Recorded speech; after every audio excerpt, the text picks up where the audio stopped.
right, now, everybody. Quiet, listen to me. We're going to start a show. Now, some of you people have been with me before. You know it's going to be a tough grind, but we're going to have a show.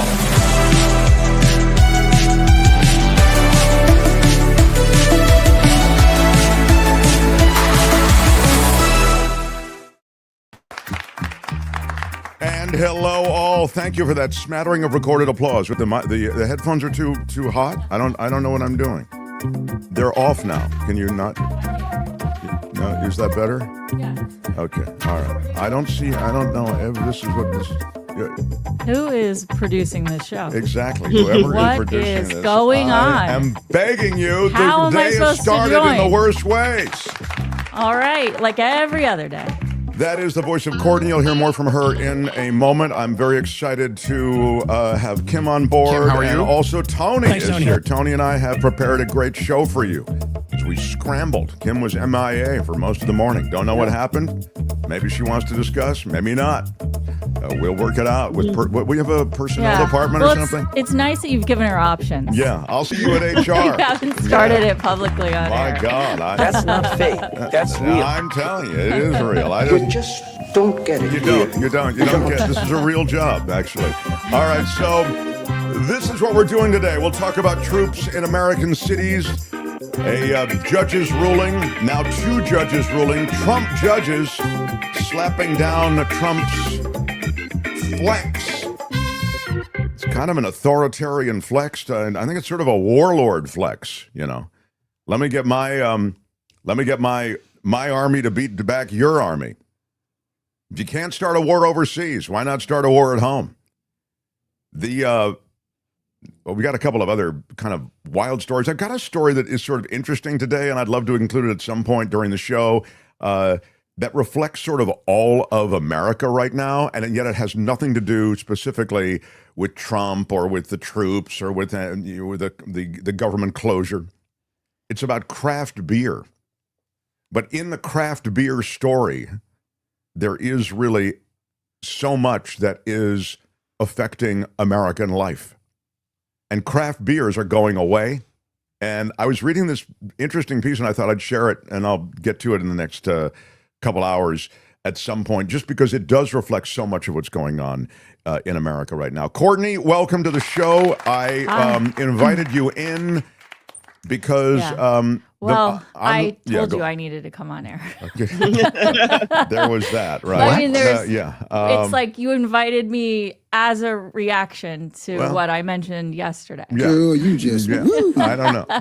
So welcome, regardless of why you're here. Oh, girl, baby girl. Don't even play. Don't even play. I have the I know. I have the Born to Peacefully Resist T-shirt on. This is just one of them. That's just one of them. This is the one. I like a few of them. I like these designs. You did all these designs yourself. Yeah. The Born to Peacefully Resist T-shirt available at getmarkmerch.com along with the other merch items. You know, one of the hottest items is the Peacefully Resist, just the straight font lettering. That's what I like. Yeah. That's what I like. And that the reason I'm on today, and I've sort of forced my way on, is because we had such an incredible last couple of weeks and prior, but really in the last couple of weeks, people coming to the merch site, buying merch, sending us very sweet notes of support, encouraging the show, thanking the show for all that they're doing in this sea of depression of objective media.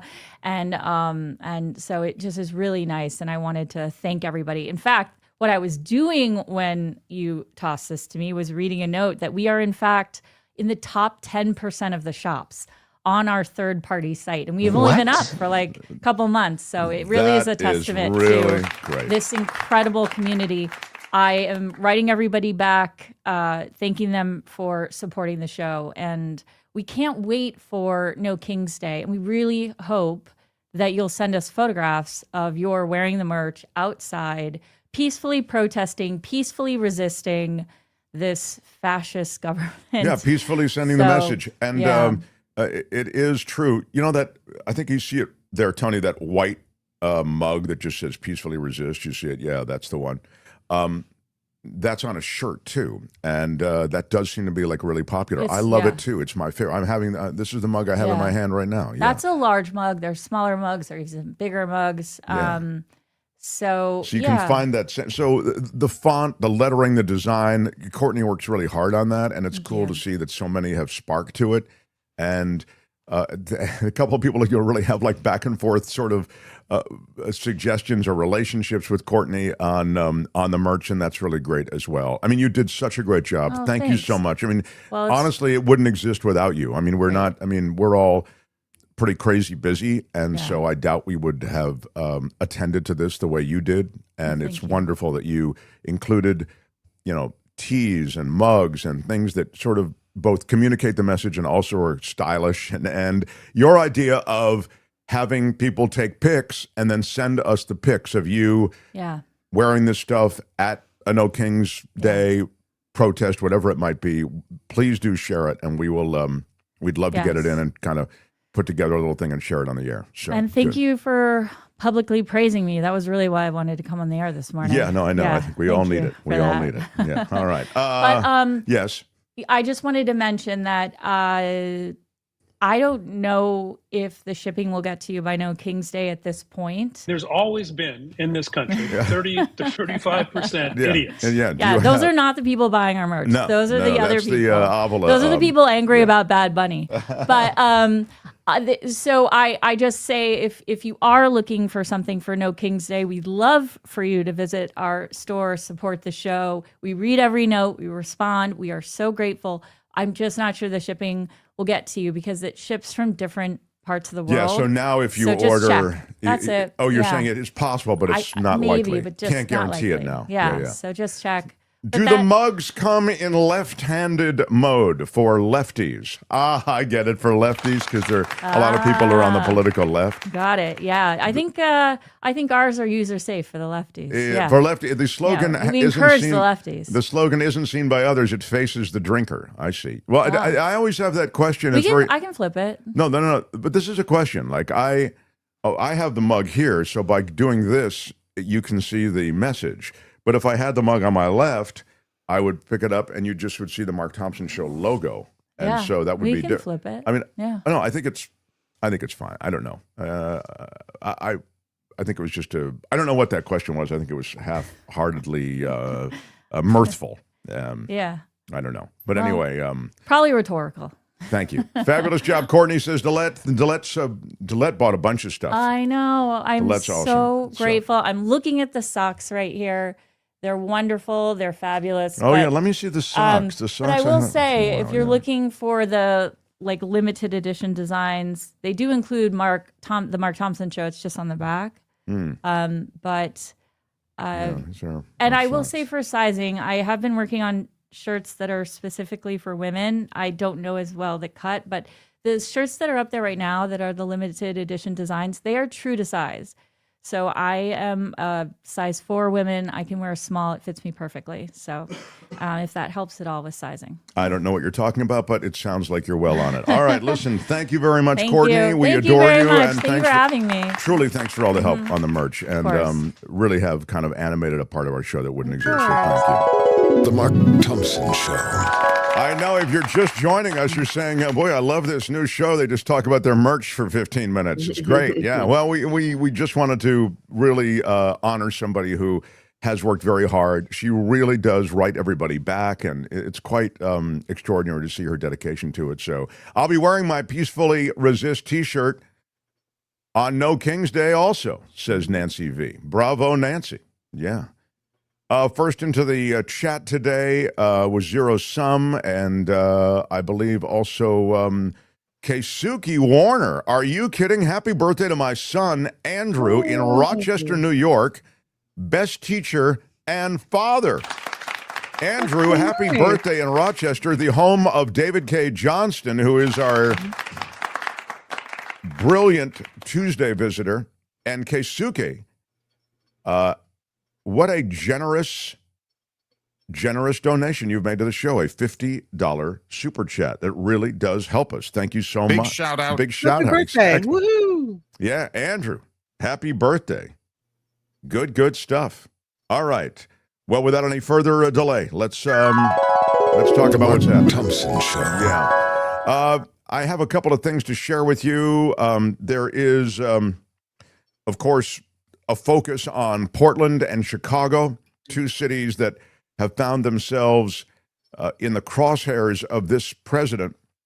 I'll get first to, and then I'll get to an ice bust, which is pretty hard to watch, and yet it does reflect what's happening with these, I think, people who are not necessarily formally working with ICE. They might be bounty hunters, whatever. You can tell me. You'll look at it and you'll help me decide. But I think it important and worth noting that the idea of sending National Guard troops into these cities that don't require any kind of National Guard call-up, that idea is something that's not popular. You know, the National Guard, again, made up of hundreds of trained soldiers. They're part-time soldiers, but they're full-time accountants and teachers, and, you know, they have jobs. So they, or they're in college, some of them. So the Army Guard, the Air Guard, they function as the main reserve force for this associated branch of the military, and they can be deployed even overseas. That happened in Iraq. It happened in Afghanistan. But the idea somehow that you would deploy them in American cities that don't require their presence over the objection of governors and city officials, it's crazy. So that's my opinion. There may be some of you who feel somehow that their presence is wanted. I would argue fervently that that's not the case. But regardless, it's not polling well. And in an administration that seems increasingly concerned with politics, and politics is a concern with most administrations, to the extent that the American people's disposition toward these things is important, it's worth looking at polling. So, Tony, go ahead and show them the latest.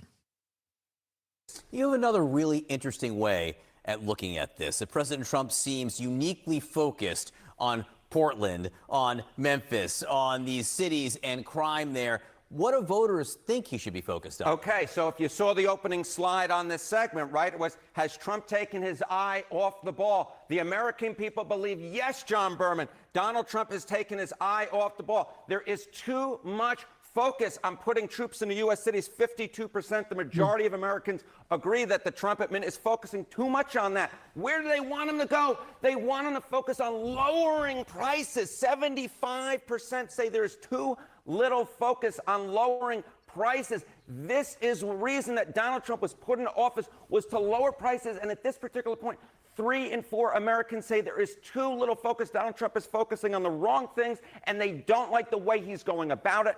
And this, my friends, will tell the entire story if it holds a year from now, going into the midterm elections. If the Republicans lose control of the House, dare lose control of the Senate, it will be because they believe that Donald Trump has lost focus. He is not keeping his eye on the ball, and they believe he is not focusing enough on lowering prices. Okay, so that's that. And I'm sure on some level, you know, he's happy to have the focus away from the Epstein files, which were, and I'm really, I don't want to be one of those people, but I also want to just mention that that is a real concern for this president.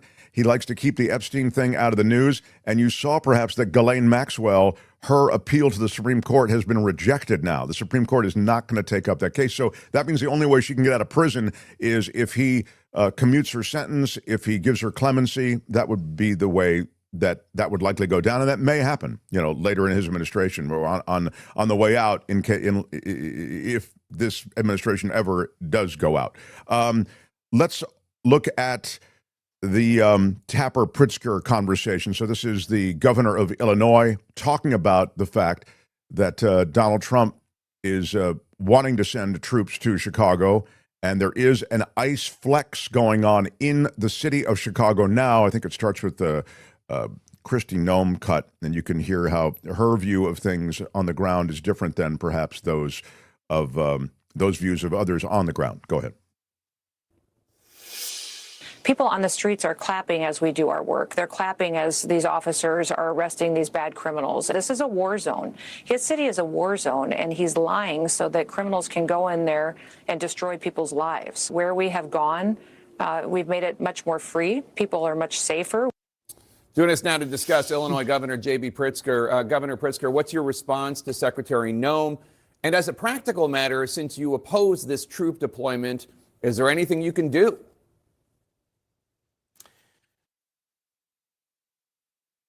Oh, that was the shortest. Oh, there was a spot roll in. Here we go. Oh, okay, is that what happened?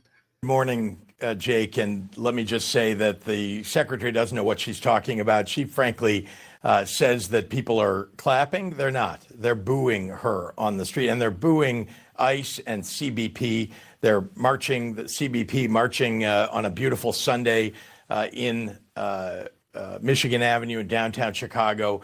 They're raiding neighborhoods where instead of going after the bad guys, they're just picking up people who are brown and black and then checking their credentials. Are you a U.S. citizen? I don't know about you, but I don't carry around papers that say I'm a U.S. citizen. So you can imagine people are getting detained. They're getting arrested, U.S. citizens. And they did this, of course, when they raided a building in the middle of the night in South Shore. 130 people that were emptied out of this building.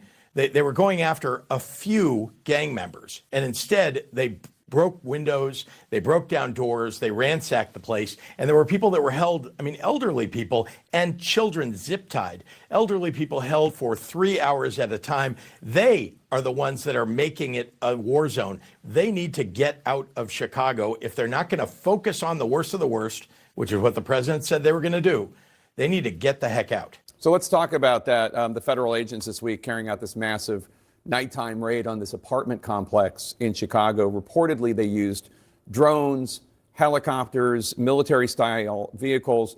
A Border Patrol officer told the New York Times that snipers rappelled down to the roof of the building during the raid from a helicopter. What more can you tell us about this raid? Well, let me also mention that the Border Patrol shouldn't be there either.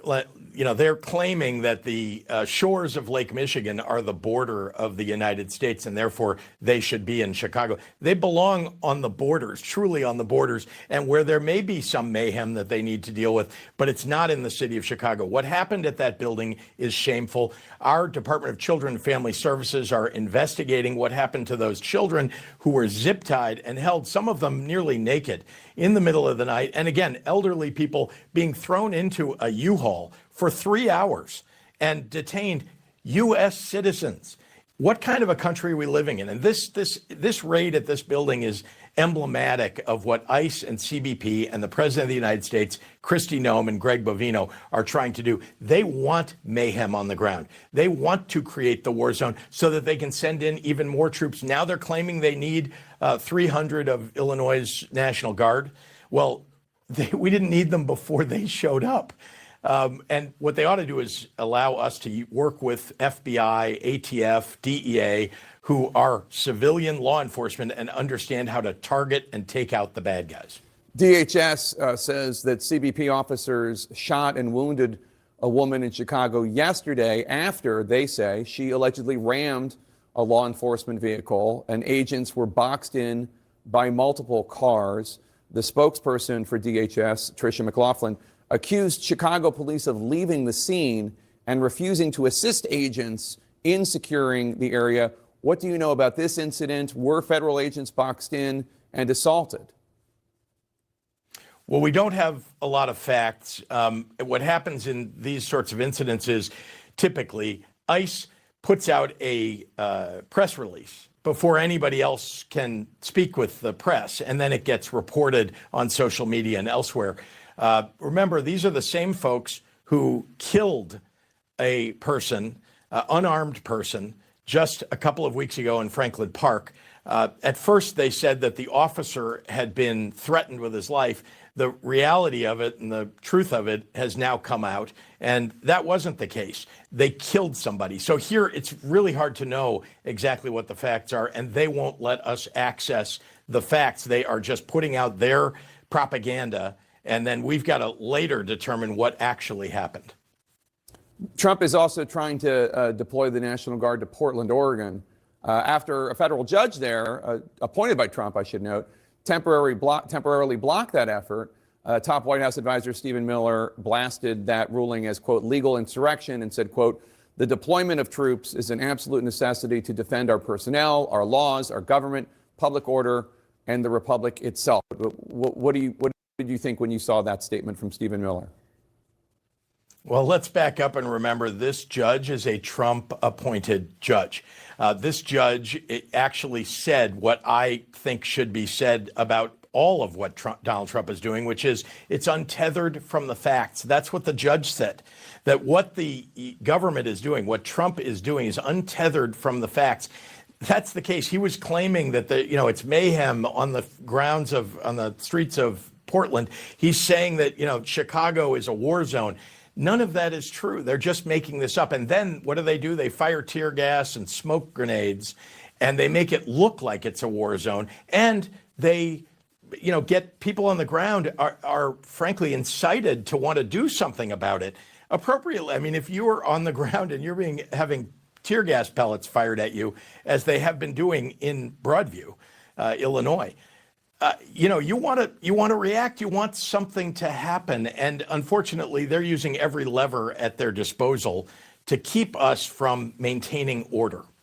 So that's good stuff. Thank you. I wanted you to hear more of that. That's why I let that breathe for a little while, because wrapped up in that is both an account of what's really happening in Chicago, also the demands of a governor of Illinois who I think is ascendant as a political figure in America. And I also believe quite passionately that what he's saying is true when it comes to the kind of provocation that's going on. You send in and come in hot with all those troops. We showed you the way they were rappelling from Black Hawk helicopters and with tear gas. We showed that all to you last week.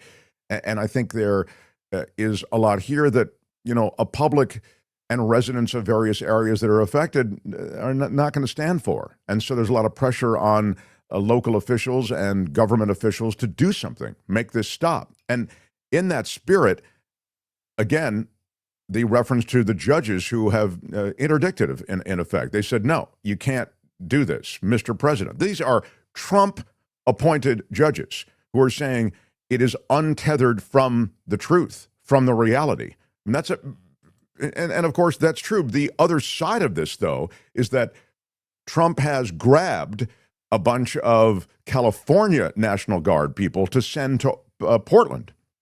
And Governor Newsom, governor of California, is now suing to stop that. There is, again, federal judge blocking temporarily anyway, the deployment of any National Guard units to Oregon from California. And Newsom announcing that he's going to sue the president over this planned deployment of his state's troops. Both states sought this temporary restraining order, Oregon and California, after the president said that he wanted Guard members from both states to be called up. So and then he said, after Newsom said, no, not mine. Then they said, okay, well, we're going to send them from Texas, right? The governor of Texas is going to say it's okay. Interestingly, the judge said, listen, Saturday, she said, no, you can't send Oregon National Guard members to Portland. And then on Sunday, she said, you can't send California or Texas National Guard either. It flies exactly in the face of what I told you not to do on Saturday. So she got pretty miffed about, them trying to circumvent her ruling. there is no evidence that recent protests necessitated the presence of National Guard troops, said the U.S. District Judge, no matter where they came from. She asked a Trump administration lawyer during a hearing on Sunday night, quote, how could bringing in federalized National Guard from California not be in direct contravention of the decision that I issued yesterday? That's what Kim is talking about. Mm-hmm. So this ruling will remain in effect at least until the 19th of this month, blocking the administration from sending any National Guard troops to Portland, while Oregon and California are actually seeking long-term rulings in court. So this is clearly a serious warlord type flex that Donald Trump is drawn to and drawn toward. He likes that he has control over these things. There's a lot of military talk. I would even say that this administration is kind of military-centric. It may mean that they feel, and I'm just saying this based on, it's reflected in the headlines, reflected in the announcements. A lot of the announcements have to do with the military. I mean, look at the gathering of those admirals and generals last week. I'm going to talk to Dietrich about that. Gary Dietrich's coming up in a couple of minutes, but the reality is there was nothing in all of that, in, the lengthy frat boy TED talk that Pete Hegseth did, and the rambling mess of a talk that Donald Trump did that required the presence of admirals or generals, except for the fact that they were useful props in this live stream event. It was mostly beating up on wokeism and liberal ideologies and fat people, and it was a mess. And so the one thing it did was fit this kind of basic narrative that, we're military, we're tough, we're America, F around and find out. Even Trump used that phraseology again over the weekend. They really like that. So it may be that, that's the easiest muscular move that Trump can make and his administration can make. It's around the military. But I view the ICE officers, and I view the ICE presence, and I view the Kristi Noem in-your-face, aggressive aspect to her messaging. I view it all in the same way. It's that same kind of military move, So I have a piece of video before I leave this ICE thing for the moment anyway, from Chicago. Now, I guess this is a part of Chicago, a heavily Hispanic area. They move in, and this runs, it runs a few minutes, I think, Tony. So I'll let it breathe. But just a warning to podcasters, who people are just listening, I'm not going to narrate it all, because it's just kind of, it's sort of straightforward play-by-play on this. I typically will fill in those who are listening as to what's going on with the piece of video that we're showing. But in this case, you just have a person that they're trying to arrest or detain, and they're trying to get the zip ties around his arms. They're trying to get his arms behind his back, and he's kind of on all fours. He's hanging on to the vehicle. And these two guys, and this is important, they are not dressed in any kind of official garb. They are, they're not some, chiseled kind of Pete Hegseth-y vision of a soldier. They look like two guys. They just got off the couch from watching the TCU game, or, the Alabama football game, to go after, I don't know if they're bounty hunters or what the reason would be, these people who, I guess, we perceive as perhaps in the country illegally. We don't even know that. I mean, this, all we're seeing is the attempted detainment. So what happens, though, and the reason I'm showing it to you, is that the neighborhood, I'm kind of obviously just giving you the setup before you see it, but watch for this. The neighborhood individually begins to push back on this situation. They start heckling. They encircle these guys, not in huge numbers, just one or two, but then slowly, and cars are going by, they're honking, they're trying to disrupt this. It's a very sensitive situation. These are armed officers or armed people. I don't know that they're officers, and they are there with their faces covered. And eventually, they actually let the guy go. It was like too much trouble. And they jump in, exactly, they give up. They jump into their car and they scream away, and their car isn't some official vehicle. It's, a Toyota Camry or something that they, it's obviously just somebody's SUV. All right, go ahead and roll it. And it's instructive for what the neighborhood did.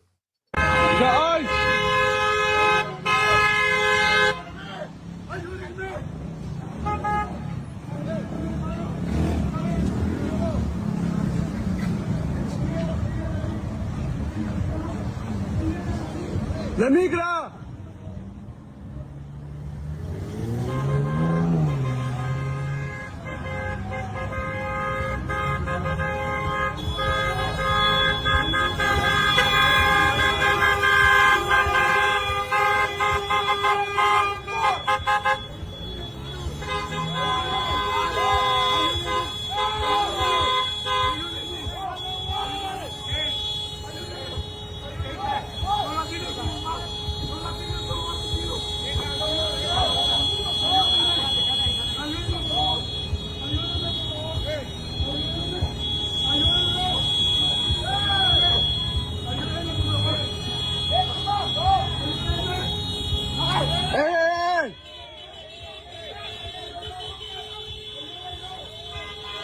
No.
Let him go!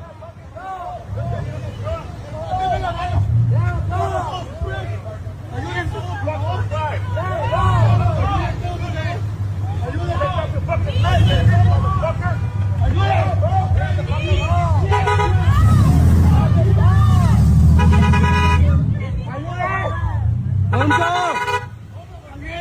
Let him go! Get off him!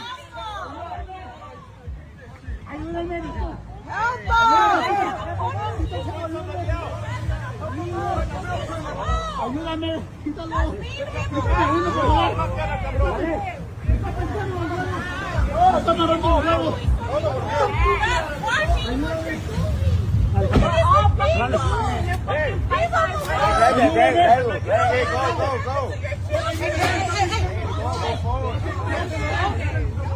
Get the fuck out of here! Let me see your fucking face, bro!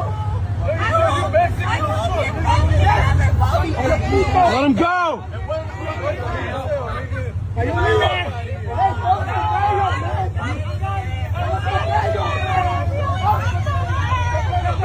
There he is, motherfucker!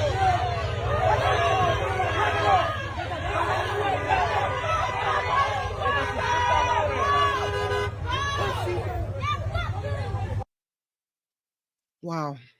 Yeah. Eventually, then you saw he got away, but that's a bit of what's happening in Chicago. And as America's cities that are increasingly targeted by this administration and by ICE deal with these kinds of incidents, looking like they're oftentimes led by vigilantes. I'm seeing in the chat, Proud Boys. I don't know that they were Proud Boys, but they weren't showing any official markings. I know that. The man they were trying to zip tie was rather diminutive. Like, he was not a tall, big person. And it seems like if there were real cops, and I've never had this happen to me, but it seems like real officers would have had that guy handcuffed or zip tied and in the car a lot faster.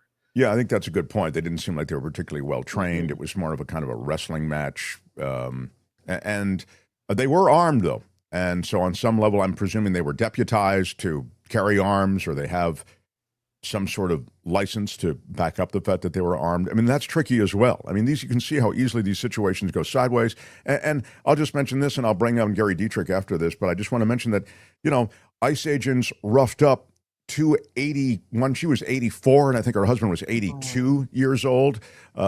These are peaceful protesters. They were outside an ICE facility. I mean, they were 84 and 82, so you can't tell me they were up in my face. I had to do something. I overreacted. One of them was shoved to the ground, broke bones, I believe. Oh, no. And the other suffered a concussion. They're hospitalized right now. But you see some of the gratuitous violence associated with this ICE move, and these people, some of whom are trained, I presume, and some of whom seem to be falling into the category of deputized and just got here an hour ago, but they're anxious to kick some ass. You see how these situations can easily go sideways. So we'll continue to watch this, but that's it. Judge, 2 of them ruling against the presence of National Guard troops, but that doesn't affect what you just saw, because those ICE agents are under the control of Kristi Noem and this administration, and they will continue. And I've mentioned their budget has been supercharged. So even as the government is shut down, they will continue to be paid, and they will continue to be in America's cities and also in America's rural communities, anywhere that Kristi Noem feels they should be. That's the state of things. The Mark Thompson Show. Thank you for being here. I am glad you're here. Do me a favor. It costs you nothing. Smash that like button like a boss. Smashed it with your iron rod. Do it hard, baby. Smashed it with your iron rod. The thumbs up, it's weird, but it helps us in the YouTube universe and in this independent media game. How many thumbs up you have actually has an effect on where your show ends up. So I really appreciate thumbs up, and please subscribe to the show if you haven't already. Make sure your subscription is current. Again, that's free, and you can at least, will be in your feed. You can watch, you can not watch, but at least you'll have the option if you make sure that you're subscribed and you hit that notification bell. This guy is the political pundit for iHeartRadio and all across the iHeart media landscape. Also, the CBS television stations across California and across the country. Our former colleague at KGO Radio in San Francisco. He, I believe, lives in Sacramento. I don't know where Gary lives, but I know he spends a lot of time in Sacramento. And that's the seat of power in California. And when it comes to California politics and national politics, he is without peer. The great Gary Dietrich, everyone. Hello, sir. Hello, Mark. And it is really fun to see the sort of plethora of Mark Thompson Show swag growing behind you on it seems like almost weekly basis, my friend. I'm impressed. Yes, it's like doing the show from a department store window. We this is our complete. Okay. Our new line is just peacefully resist, which is we have on mugs and T-shirts. Okay. And it's quite lovely. Well, listen, I commend the peacefully component, basically, especially what we just saw. But also, I gotta let you know that the Coachella coffee swag that you guys sent me continues to be enjoyed, both by myself. I love it. Yeah, both by myself and beyond. Now, I have cut off the yellow lab because that dude is wired enough as it is. But apart from that, anybody with just 2 paws, not 4, is welcome to enjoy it in my house. Thank you for the power of suggestion. I'm going to have some right now. Okay. CoachellaValleyCoffee.com is where you can get it. If you do, check it out, and you should. It's a boutique roastery, okay? So this isn't some kind of discounted joint. But do get our discount code, MarkT, 10% off anything you order, coffees, teas, spices, etc. We did send Gary a kind of a care package of stuff, and I'm so glad you're enjoying it. By the way, I just have to say, Mark, I drove across the Bay Bridge out through the city yesterday and fondly recalled the KGO studios there on the waterfront as I was making my way through the beautiful city and across the Bay Bridge. So we still hold fond memories, my friend, of those days in KGO. Indeed. I love San Francisco, and I love the Bay Area. It's one of the most beautiful places on earth. It may be the most beautiful city on earth. It's just extraordinary. And it's sad that KGO is no longer, but I'm glad that it's put us together. And That's so right. we continue. And I really appreciate you being here. All right, Gary Dietrich, you are a great political mind. You can tell me first about the military flex that seems to be a big part of this administration's thing. The Venezuelan interdictions, the kind of, I would say, almost snuff videos of the boats being blown up, the calling together of generals and admirals last week, the calling up of National Guard troops and demands that they show up in these liberal cities. It all seems of a kind. I wonder if you can put it in some kind of context and give me also the political price that might be paid for this, or maybe it's working politically for this administration. Yeah, it's interesting, Mark, because there are some threads that connect these, but I think it's also important to sort of break them down, especially because you asked me to do so sort of in a political context, all right? So let's take the first of those, the drug smuggling thing.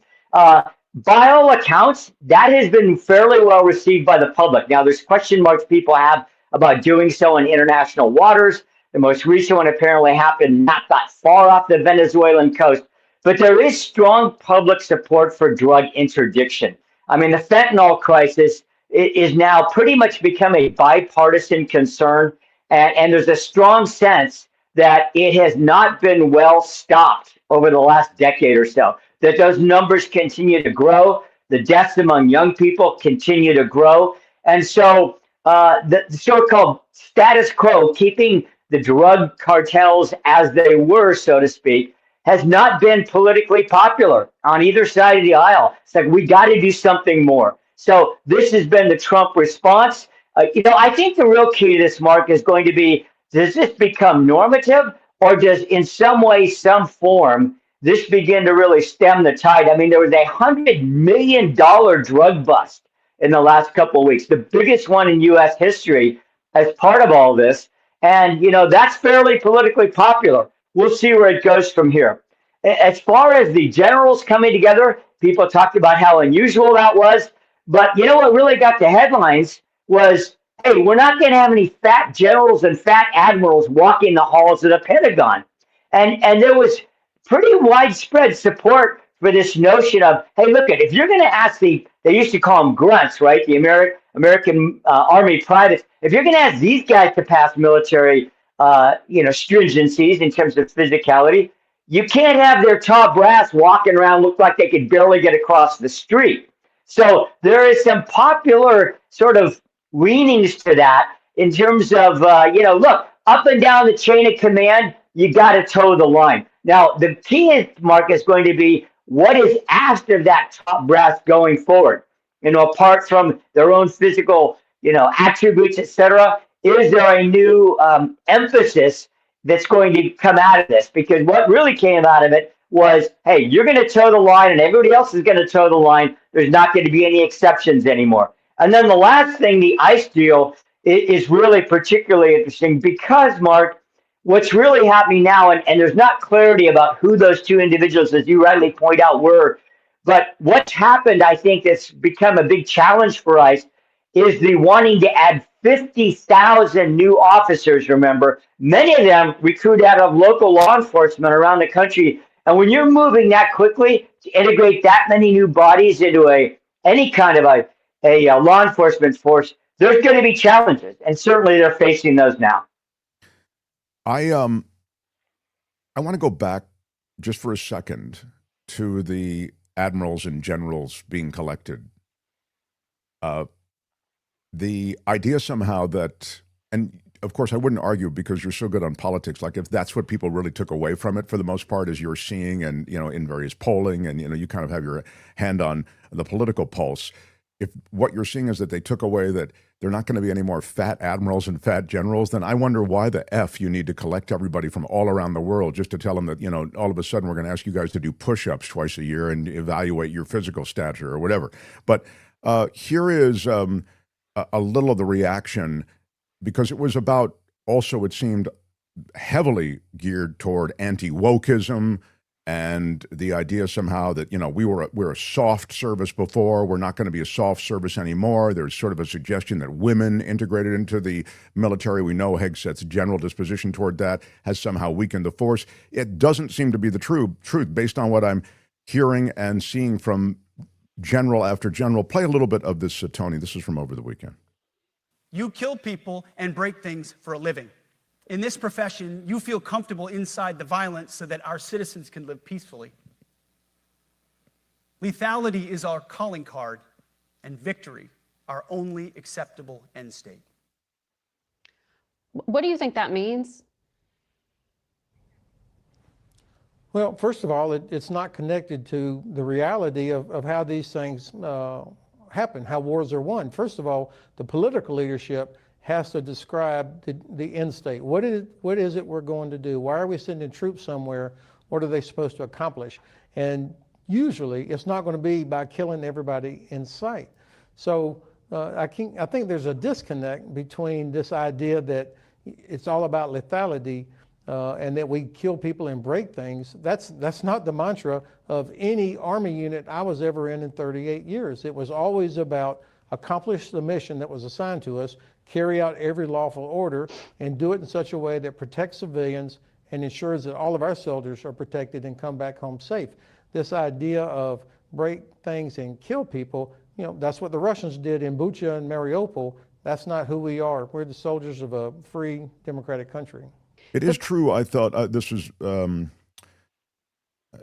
this stuck out to me because I thought this really is true that, when the Americans move in, the American soldiers, historically, this goes all the way back to World War II.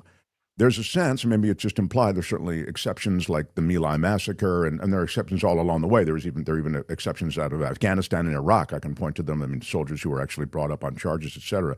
But there is a sense that the Americans are not the troops who are going to come in and just lay waste wantonly to areas of the world. They answer to a higher moral code. And what I got from the Hegseth talk was the old America. Now we're all about the lethality, et cetera. And there was a roughness and a coarseness to his message. Well, I think you've hit on something important, Mark, and that was his tone. There are 10 specific points. We don't have time to go down each one of them today, probably. 10 specific points that he laid out for the generals. My point earlier was simply that the takeaway from many of the headlines and the lead stories and much of the broadcast news was the fat generals and admirals. That's what I think a lot of the American public initially took away. But if you look at those 10 points, really my sense about it was that the Trump/Hegseth approach to our now Department of War, formerly Department of Defense, is the pendulum swung too far over this way. There's the old trope about, well, we're not going to be nation building, right? That's not what a military does, the so-called nation building. That's for the State Department to think about. What we need to do is we're working on boots on the ground, planes in the sky, ships on the sea. Ours is about physical security. And when need be, physical, assertion. So that's, I think, the pendulum that Hegseth wants to move the other direction, the sense that the military, and by the way, it's not just when it comes to human assets, as they call them, but this is a big part of the larger military rehab that's going on in terms of shipbuilding, for example, a sense that we are way behind the Chinese in shipbuilding capacity, submarine building, a whole host of things, next-gen fighters, which is why you saw that rolled out this year. So there's a sense that across the board, Mark, that American military strength and power has waned. And all the top military analysts will affirm that in a variety of ways. And I think what you're seeing Hegseth do with the generals and the admirals was, look, this also has a human component, and this is what it is. All the top military analysts will affirm the fact that the American military fighting force has lost a step or is losing to some of the other superpowers that you've mentioned, China among them? What they would say, Mark, is at the margin, how we used to be sort of head and shoulders above, right? And it's not that we're in a weakened position vis-a-vis, we're subservient to another nation militarily. It's at that margin of American exceptionalism when it came to our military has diminished. Okay, it's not as wide as it has been, and so it's that trend line that has concerned military planners over particularly the last decade or so. I'm going to talk about politics here and general politics and a really interesting, provocative notion for the Democratic Party in a second. But just to round this off, it struck me as a wildly noticeable absence that he was so busy with this, what I consider total crap about the admirals and generals being heavy. It's a desk job being an admiral and general oftentimes, and you are now with the new technologies that are oftentimes used to, I shouldn't say oftentimes, always used to deal with these armed conflicts. You're not out there running around. I mean, these are guys in their 60s, a lot of them. They've been on in the theaters of war. But I just want to say the one thing missing was talking about cybersecurity, talking about new technologies. This is really where national security, I think, is so very relevant to the modern age. Instead, we got hooked on battleships, and then Trump gets up, and I don't know if he seemed drunker than Hegseth did to me. So again, these are my views. I obviously come from an extreme position. I know you are far more neutral, but to me, I thought, in a way, the significant things left the building, technologies, et cetera, and what we ended up with was just kind of like a weird frat boy TED Talk. I want to ask you about... Can I say two quick things, Mark, about that? Please, yeah. I think you're exactly right when it comes to the technological and cyber warfare component. My sense is, and what's been interesting, is that Hegseth and Trump don't talk about that very much. I think part of it, from what you hear internal the Pentagon, that is purposeful. That stuff has a very sort of hush-hush component to it, particularly when it comes vis-a-vis the Chinese. And they don't want to sort of show their hand about what we are working on. But I'd say the comparison harkens back to the top brass, to the Pattons of the world, the Eisenhowers, the MacArthurs, right, who were all quote-unquote fit generals. And so the comparison is to some of those more recent, in terms of the last half-century military American heroes. Okay, I don't want to go round and round. Patton probably was fine in his 40s. I think in his 60s, he was probably a heavier dude. All right, I don't know, maybe not. As a matter of fact, he was not. He was not? Okay, well, he was not. You clearly know. So I do want to talk about the Democratic Party and the crisis of conscience that they're having, meaning, what is our move? How do we reconstitute either our message or our party itself? How do we bring in the left that can be really left, the mainstreamers, some of whom, at least from the voting standpoint, actually voted for Donald Trump or punched the Republican ticket in this last general election and even in some of the down ticket elections? This is, as you've pointed out to me off the air, this is a crisis that, meaning a political crisis, that the Democratic Party has faced before. Yeah, I think for those of us who are old enough to remember the Reagan years, post the Jimmy Carter years, it was during the 1980s when the Reagan Revolution, quote unquote, was underway, and the Republican ascendancy, as you know, politically, Mark, really skyrocketed. I mean, that's when the 1984 election was a political massacre. I mean, that's when Reagan won a huge landslide in the Electoral College, so much so that Walter Mondale won only, remember, his own state of Minnesota. And so that was, talk about a sea change and an introspective time. And that's what gave rise to Bill Clinton, who won in 1992 after a single term by Reagan's vice president, George Bush Sr. And there was a strong sense of, look, we can't just, because remember, it was in those days in the 1980s that the Reagan Democrat moniker came to be. This whole notion that Democrats could, especially blue-collar Democrats, especially men, could be wooed into the Republican fold. And in fact, they were. The numbers proved that. And so, there was this move towards the center. Here comes a governor from Arkansas, who, by the way, was the chairman of the DLC, the Democratic Leadership Council. That was seen as the moderate part of the party.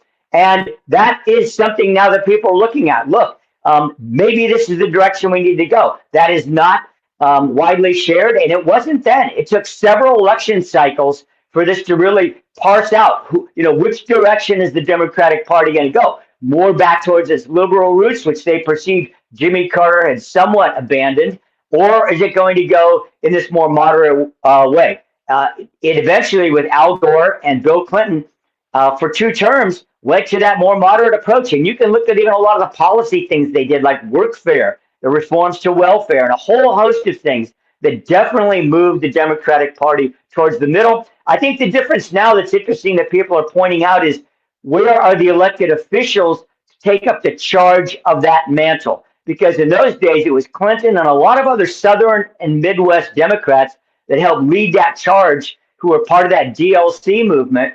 And people are saying, who are those folks going to be now? Or is it going to be a more progressive wing, which right now the voices, as you know, of reform in the party are on the progressive side. The Bernie Sanders, the AOCs, even the Gavin Newsoms, the Pritzkers, they are not moving the party so much towards the middle as they are saying we need to have a strong progressive pushback to Trump.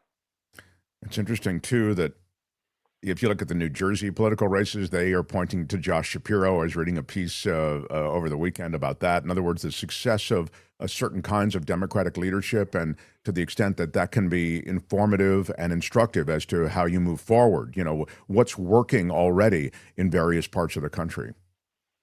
Yeah, and the concern in New Jersey is it's sort of under the radar here on the West Coast, but there's a New Jersey governor's race that's going to take place here in just a few weeks that many Democrats are very nervous about. I mean, Trump only lost New Jersey by 6 percentage points. That was down from 15 the presidential election cycle prior. And so people are saying, the polls right now in New Jersey are a lot tighter than Democrats would like to be comfortable with. And I will tell you that if that Republican wins that race, that will be a massive sea change. Even if he comes within single digits, low single digits, that's going to be a real wake-up call, many Democrats say, for their own party. Right, and so then that would have to be factored into the kind of conversation that you were just talking about. I want to ask you about the government shutdown. Gary, you've been through these before.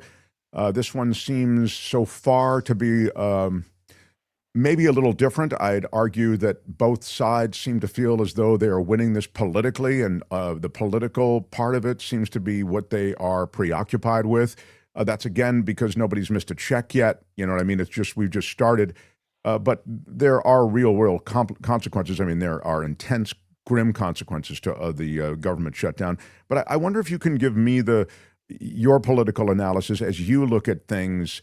Who is winning? Who might win? Who will likely be held responsible? I think you've mentioned before that usually, the president, that party, the president's party, the one in power, is the one that usually ends up bearing the brunt of it. But I'm wondering, in this case, of course, the Republicans control all of Washington. Well, here's the deal. New CBS News poll, fresh off we used to call it presses. We don't do that anymore. But fresh off the digital landscape, Mark, makes the problem in some ways worse. And here's why. Because there is not a clear loser right now in terms of the shutdown. Both parties being blamed. Okay, it's really remarkable. Now, Republicans get a slightly more of the blame. Okay, but it's basically a third of the third. Who bears more of the blame? The public says Republicans a third, Democrats a third.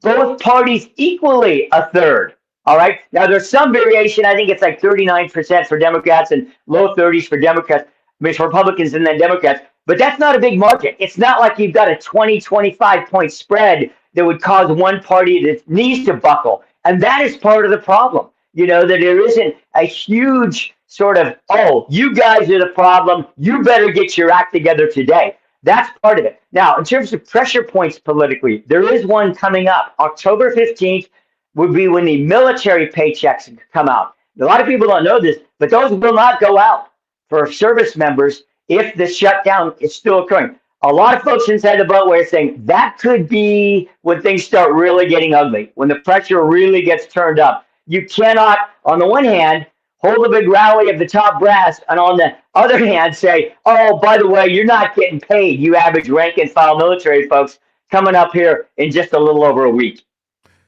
Good stuff. Good stuff. Yeah, it kind of conforms with my view of America right now, which is that we're so dug in. We have information siloed ourselves to the point that it's always going to be their fault, whoever the there is.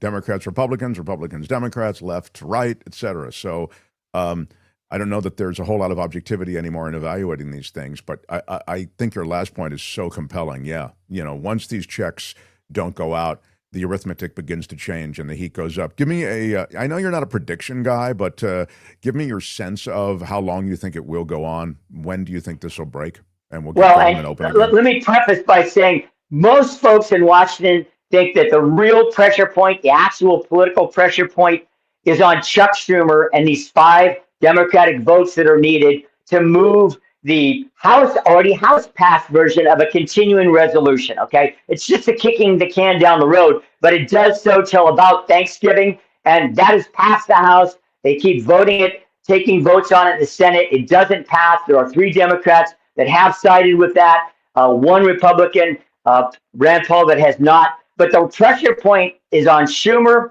to get to see whether he can hold his coalition together. But interestingly, Republicans are putting pressure on Democratic senators that are going to have to run next year in states where they could be under real pressure. And so right now, that is seen as the most likely sort of fault line in all of this. I'm going to guess, Mark, that it probably goes another couple of weeks, but who knows? And again, I think really in another week or two, when those checks aren't going out and those people are being interviewed, at a military-based commissary, and they can't buy groceries because they haven't gotten their check, that's when I think you're going to see those stories begin to take top of headline power. That makes a lot of sense. A lot of sense. Well, we learned a couple of things at minimum. One is that Patton was in really good shape all the way to the end. Remember that he passed away somewhat early in his life, but the point of the matter is, guys like he, McCarthy, and Eisenhower, of course, went on to serve in the presidency. They did not get fat and happy. No, that is true. Eisenhower was a slim, good-looking dude all the way to the end with all those medals. It was really quite impressive guy.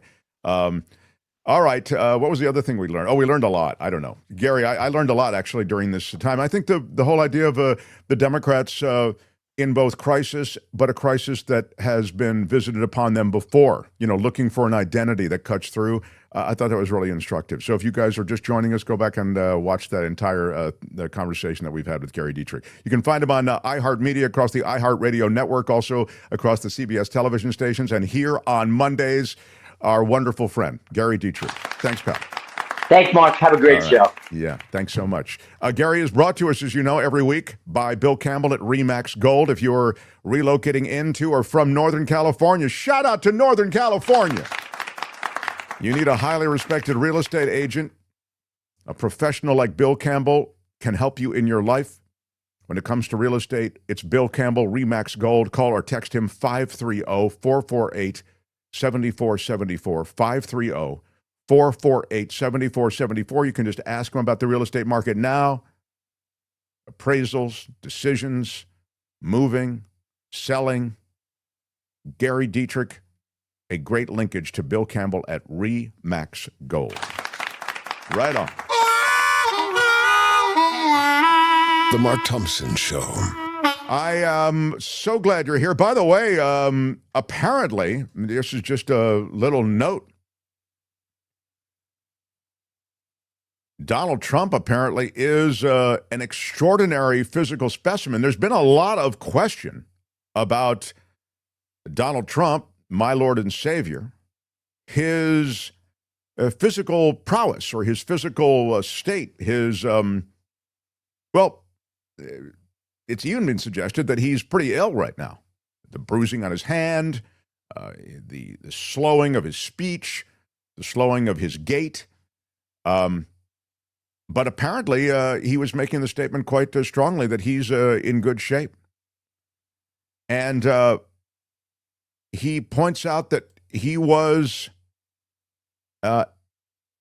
named as the president with the best, he was the best physical specimen of the three most recent presidents. That is Really? Obama, Bush, and Trump. He was, he said at a rally, I asked him who is the best physical specimen of the three. And he said, that's easy. President Donald Trump. He asked the doctor, what's his name? Dr. Vinny Boom Bots. What's Dr. Emil Schwartzhausen? I think it was Ronnie Jackson. Is it Ronnie Jackson? Yeah, yes, Ronnie that's Jackson. right. Emil Schwartzhausen. Yeah. Emil Schwartzhausen. Schwartzhausen. Yes. Yeah. He asked Dr. Ronnie Jackson. Dr. Ronnie Jackson was asked, and apparently he responded that Donald Trump was the very best, in the best shape. And Ronnie Jackson also, just as an aside, I believe lost his medical license and was removed because he was called the Candy Man in the last Trump administration. Why was he called the Candy Man? Anybody? Dispension of drugs? Dispersal of drugs? Yes, he was the liberal. It was the liberal dispensing of drugs there, not the dispensing of liberal drugs, but the liberal dispensing of drugs. There is a difference there.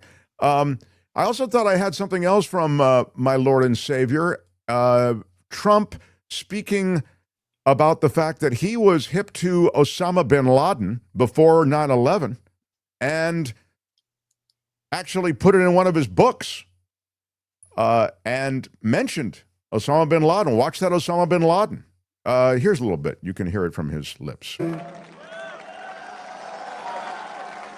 We don't want to be politically correct anymore. And history will never forget that it was the SEALs who stormed the compound at Osama bin Laden and put a bullet in his head. Remember that? And please remember, I wrote about Osama bin Laden exactly 1 year ago, 1 year before he blew up the World Trade Center. And I said, you got to watch Osama bin Laden. And the fake news would never let me get away with that statement unless it was true. But I said 1 year before to Pete Hegseth, I said 1 year before, where's Pete? In the book, I wrote, whatever the hell the title, I can't tell you.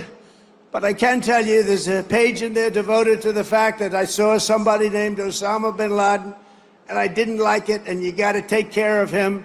They didn't do it. A year later, he blew up the World Trade Center. So we got to take a little credit because nobody else is going to give it to me. You know the old story. I don't know what book they don't he's give talking you credit, about. just take it yourself. Wow. And he doesn't know what book he's talking about. So we both are in the same boat there, Mr. President. That's crazy. Also would suggest to you, you may remember, just on the substantive part of what he was saying, that Osama bin Laden was well known to CIA and FBI back to the 80s. Okay, so he wasn't like saying, oh my God, like some rogue guy who no one was aware of. In fact, that was one of the most scandalous aspects of this. But be that as it may, I mean, he's not speaking to anything substantive. He's riffing and saying, I kind of told you, and boy, it was in my book. I can't remember the name of it. I told you, Hegseth. Remember when I told you? Hey, I don't think he even knew Hegseth at that time. But he's, John Watson says it right, really. John Watson says he's so smart, he's forgotten more than he can remember. Another thing that stood out was him saying the fake media or the fake news or whatever would never let me get away with this statement if it weren't true. What he just said is, what he calls the fake media holds him to account on facts. Fascinating. Yeah. No, it's exactly. Also, he's just making the statement at that time. The fake media, as he calls it, hasn't even had a chance to react to it because you're just saying it at this instant. Right. So there is no reference in his 2000 book to Osama bin Laden, says Randy, according to CNN fact checkers. Yeah, he's look. You got to let the old man riff. He's a riff master, you know. But that's a little bit of the riffing that he did. I want to quickly mention in the last bit of kind of cleaning up a little Trump announcement. It's not all crazy dementia kind of thing. He says that the White House indeed will host a UFC fight on his 80th birthday alongside a $45 million military parade. Well, that was last year. Oh, that was last year. Yeah. So last he year wants we had now. The parade. This year I we're going to see. have the UFC fight. It's I always a see. big Instead of the parade. Okay, Yeah, good. Well, yeah. that's cool. Just it's logistically much easier. He announced a mixed martial arts event on the grounds of the White House for the 250th anniversary next year. Didn't specify the exact date. Now I see. Now it's going to take place June 14th, 2026. Do mark your calendars. That's not it's fake. Going to be That's real. Special. Big UFC fight is the quote at the White House. And he was speaking before the military. You saw a little bit of it, and he included his reference to that as he spoke.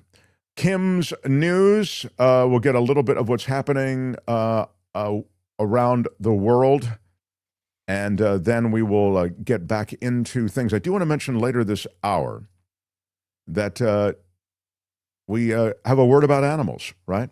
Yeah. Isn't that happening? Karen Dawn joins us first Monday of every month, and we will check in with her in just a few minutes. Smash the like button if you would. Smash it like you mean it. Like Smash it with your iron rod. Yeah. And again, Kim's News, and we continue. Mark Thompson Show. The Mark Thompson Show.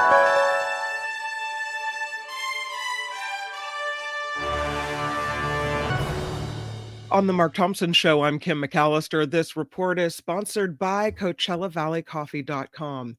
The Senate is scheduled to vote this evening on a pair of funding measures as the government remains shut down. The Republican bill has already passed through the House.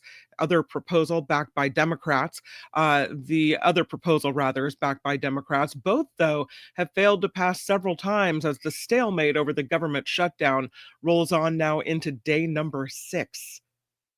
The White House is blasting the Trump-appointed judge blocking the president's deployment of federal troops to Oregon. White House Press Secretary Caroline Leavitt telling reporters the judge's opinion is untethered in reality and in the law. Leavitt said the local officials in Portland want the president to deploy the National Guard to fight crime, and they are appealing her decision, the governor's decision. Illinois and Chicago are also going to court to try to block the deployment of National Guard troops into that city as well. The Supreme Court declined, as Mark said earlier, to hear Ghislaine Maxwell's appeal of her criminal conviction of recruiting and grooming teen girls for Jeffrey Epstein. It means Maxwell's 20-year prison sentence will stay in place. Her lawyers argued an agreement Epstein struck with prosecutors in Florida should also apply outside of the District of Florida. The Justice Department asked the High Court to reject Maxwell's appeal since her trial took place in New York, not in Florida, where that deal was struck. Yeah, as I said before, her real chance now at getting out of this 20-year sentence is for clemency, which might get granted by Trump at the end of his term. Back to ICE and what happened in Chicago. The top cop in Chicago is defending his officers assisting ICE agents over the weekend. There were a handful of violent skirmishes between federal agents and anti-ICE protesters that involved Chicago police officers as well. Chicago Police Superintendent Larry Snelling says while his officers are not involved in immigration enforcement, they will always protect federal officers. Snelling says his officers will stop protesters from boxing in agents or doing anything unlawful against ICE. His comments come as Democratic leaders in Illinois battle the White House over ongoing ICE operations. We've got early voting beginning this week in California. California Secretary of State Shirley Weber says the ballot drop-off locations open tomorrow. The special election on redistricting is a pushback against a handful of Republican-controlled states, which are redrawing their congressional boundaries to make them more GOP-friendly. New polling out today shows a majority of California voters, 54%, say they support Proposition 50. I hope they can get those ballots in California with that hellscape that state is, with all those libs taking it. I mean, my God, it's a bunch of fentanyl zombies that are ruling the streets. It's mayhem. Good luck voting in California. Yeah, it's going to be a rough one, but hopefully we'll make it through. The many drop-off locations open tomorrow. I have not received my ballot in the mail yet, so hopefully that comes to me. I've received a ballot. Courtney's received a ballot. Tony, did you get a ballot? Not yet. Tony doesn't seem too bothered by the fact he hasn't gotten a ballot. You know, it'll come. Tony's got. How could he possibly have time to vote? He's got 70 jobs. He can. Yeah. I mean, maybe while he's screaming over to iHeart. Yeah. Driving a lot right now. Yeah. That's my boy. When it shows up, I'll make time. Don't worry. I will go there and do it. Oh, I love it. I love it. Can you let him finish, sir? I think he was finished. I think he was done. Yeah. Go ahead. Transportation Secretary Sean Duffy was at Newark Liberty Airport today. It says air traffic controllers are more stressed than ever due to the federal government shutdown. Duffy spoke to air traffic controllers when he arrived, said they are worried about whether they'll get a paycheck next week. The Transportation Secretary noted that they're stressed over how they'll pay their mortgage or put food on the table while controlling our airspace. But Duffy says the skies are safe despite a slight uptick in controllers calling out sick. Don't worry, we're all good in the sky. They're essential employees. They have to show up for work with or without a paycheck, and their own union is reminding them of that, according to Duffy. So it's going to be okay in the sky. I mean, it's already a really tough job. Mm-hmm. And now it's tougher because you're doing it without being paid. So. Former Congresswoman Katie Porter is receiving an endorsement from an influential women's group. Emily's List approved the Irvine Democrat to be California's first female governor.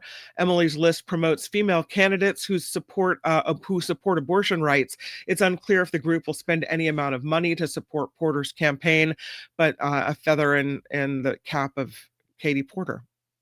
And Senate Commerce Committee Chair Ted Cruz is requesting information on how it maintains, from Wikipedia, on how it maintains their online encyclopedia.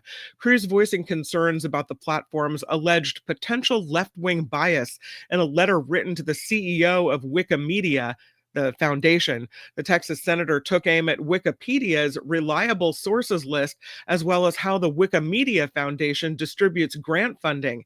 Now, Cruz wants information on how content is created and edited, how ideological bias is addressed, and how it makes the reliable sources list and how editors are removed or banned. So Wikipedia is under investigation, apparently. That's what we're doing. And I don't know if you went to the movies this weekend, but a lot of people did. And Taylor Swift was all over the screen, easily topping her competition at the weekend box office. Taylor Swift, the official release party of A Showgirl, brought in $33 million in its only weekend in theaters so far. Wow. I've never seen anything like it. No. It coincided with the release of her new album. So, Taylor Swift dominates again. The Leonardo DiCaprio starring One Battle After Another earned $11.1 million to earn second place in its second weekend in theaters. That's supposed to be a really good movie, that Leo DiCaprio thing. I don't know. I've got to go see it. Apparently, not as good as Taylor Swift. Well, it maybe not have the following that Taylor. They have very, very strong following. That Taylor Swift following. They are kissing my ass. Not as strong as the Trump following, of course, but. And lastly, the world's oldest man is celebrating another birthday. Brazil's João Marino Neto turned 113 years old on Sunday. 113. While Neto is the world's oldest man, the world's oldest person is 116-year-old Ethel Carterham from the UK. Neto sent her a birthday greeting back in August, the first known exchange between the world's oldest man and the world's oldest woman. Who knows? Maybe they can get oldest together. Man. How old is he? 106. Wow. No, I lie. 113. 113. He's 113 years old? Yeah, she's 116. He's Put up your pants, my man. Pull up those pants. Yeah, you should be. At 113, you don't have to wear pants. No, you don't do anything you want to do. My God, that's great. Good stuff. 113. He must have spent a lifetime drinking good coffee. Oh, I love the tie-in. That was so impressive. That's a professional, everybody. Yeah. This report is sponsored by CoachellaValleyCoffee.com. It is the best. Tony's showing us a picture of the Clarity Blend. Oh, I just got 2 pounds more. I love it. Oh, so good. And they have the turmeric chai tea, which also has the lion's mane in it as well. It's so good. And the coffee is going fast in this house as well. I've got my my Moroccan mint today, but I love the rocking the tea. Moroccan. Come on. From coffee to tea, they even have spices on the website. Please check it out. It's CoachellaValleyCoffee.com. Should you find something you'd like to purchase, please use our exclusive Mark Thompson Show discount code. It is Mark T, no spaces, Mark T at checkout. That'll get you 10% off. And all of our love to CoachellaValleyCoffee.com. I'm wildly enthusiastic. No? Yes, I am. Thank you, Dad. That's very cool. Kim McAllister, and this is the Mark Thompson Show. Right on, Kim. Right on. Yeah. The Mark Thompson Show. Who's Mark Thompson? It's unbelievably offensive. Put up your pants, my man. Pull up those pants. Envy wonton killing. I don't know what a wonton killing is. I'm gonna have to look that one up. I was fortunate. Everyone I worked with made me better at my job. I come from regular stock. Liar, liar, your pants are on fire! You are a cover-up artist and you are a liar. We'll do it live. I'll write it and we'll do it live. We could try ignoring it, sir. My words upset so many people. Can you let him finish, sir? I love it when you're angry. Right on, everybody. Thanks for being here. If you haven't yet, please do subscribe to this channel. We're a live show. We are on the East Coast from 2 to 4 and simultaneously broadcast on the West Coast, 11 to 1. And all across the world, anytime you want to take it in on YouTube and across all audio platforms, major podcast networks, Spotify, Apple Podcasts, iHeartRadio. We're in all of those places. Please subscribe anywhere that I've mentioned and beyond, and you'll get to take us in as an audio podcast or here on YouTube, which is our home platform where you can participate live in the chat, and you can also support us in the ways that you do. Patreon and PayPal. There are click-throughs under all our videos, and you can share videos and improve the footprint of the show, which helps us as well, just in the universe of getting the word out. I do have a kind of wild news about The Mark Thompson Show. A big comedy festival in Saudi Arabia. Saudi Arabia pays cash, you know. Isn't that... Saudi Arabia pays cash. That was it. Yeah, I remember that. And I think that's kind of an important part of this story, actually. So there's a big comedy festival in Saudi Arabia. I mean really big. Headlined by people like Louis C.K., Bill Maher, Dave Chappelle, Bill Burr, Kevin Hart, Pete Davidson, Whitney Cummings, Aziz Ansari, Hannibal Buress, Jim Jeffries, Joe Coy, Tom Segura. Tom Segura and Jeff Ross are among all of this lineup. In Saudi Arabia, they're all showing up, and I can't understand why they would all be there. Saudi Arabia pays cash. I think that may be the reason, although that's not the reason you'll hear mentioned. There is criticism that the participants, all of whom I've mentioned, but many beyond that, are helping to whitewash this regime in Saudi Arabia guilty of human rights abuses. But the word is that this, on the other hand, helps, spread comedy and is a positive thing, despite these issues around Saudi Arabia. Speaking on Real Time with Bill Maher, Louis C.K., who's co-headlining the festival with the British comedian Jimmy Carr, said the comedians have been really surprised by the response from audiences in Riyadh so far. It's really quite a positive response, he says. Saudi Arabia pays cash. There's a woman who's a lesbian and Jewish, he says, who did a show there, and she got a standing ovation, Louis C.K. said. That same woman, by the way, expressed regret for performing at the festival. I wonder if you have to be careful what you say if you're a comedian in Saudi Arabia. I mean, some jokes might not go over well with that crowd. Yeah, I mean, I'm sure they're given, like, there's a movie. In fact, I want to have the, some people who are, you'd have to be like a super fan of mine. I think there are not too many of those, but I did a show called The Edge, a podcast prior to my KGO show. And my sidekick, a regular kind of sidekick, is an extremely smart, funny guy. named Josh Weinstein. And he was the original voice of Servo on Mystery Science Theater, and he's just brilliant. So he did a movie. He's also a director. And he did a movie about doing a comedy and a comedy troupe, Tom Segura, who is mentioned among them, going to Asia. And they were very, very clear about the things that you weren't supposed to joke about. Oh. Yeah. The regime in China, etc. Even when they played to Hong Kong, which is half a click, it's both China, but it's now half a click away from the, so from mainland China. So you end up maybe with some version of that when it comes to, just don't say this, ixnay on the oblums pray, I don't have jokes about two things, religion and government. Louis saying he was told there would only be these two restrictions, religion and government. Don't talk about either one. Saudi Arabia pays cash. I don't have jokes about those two things, he said. I used to be, when I got offers from places like that, there would be a long list, and I'd just say, no, I don't need that. But when I heard its opening, I thought, that's all interesting. It just feels like a good opportunity, and I just feel like comedy is a great way to get in and start talking. Several comedians have questioned the ethics of performing at a festival directly paid for by the Saudi Arabian government, which is notorious for human rights abuses and censorship, and its oppression of journalists, women, and LGBTQ rights.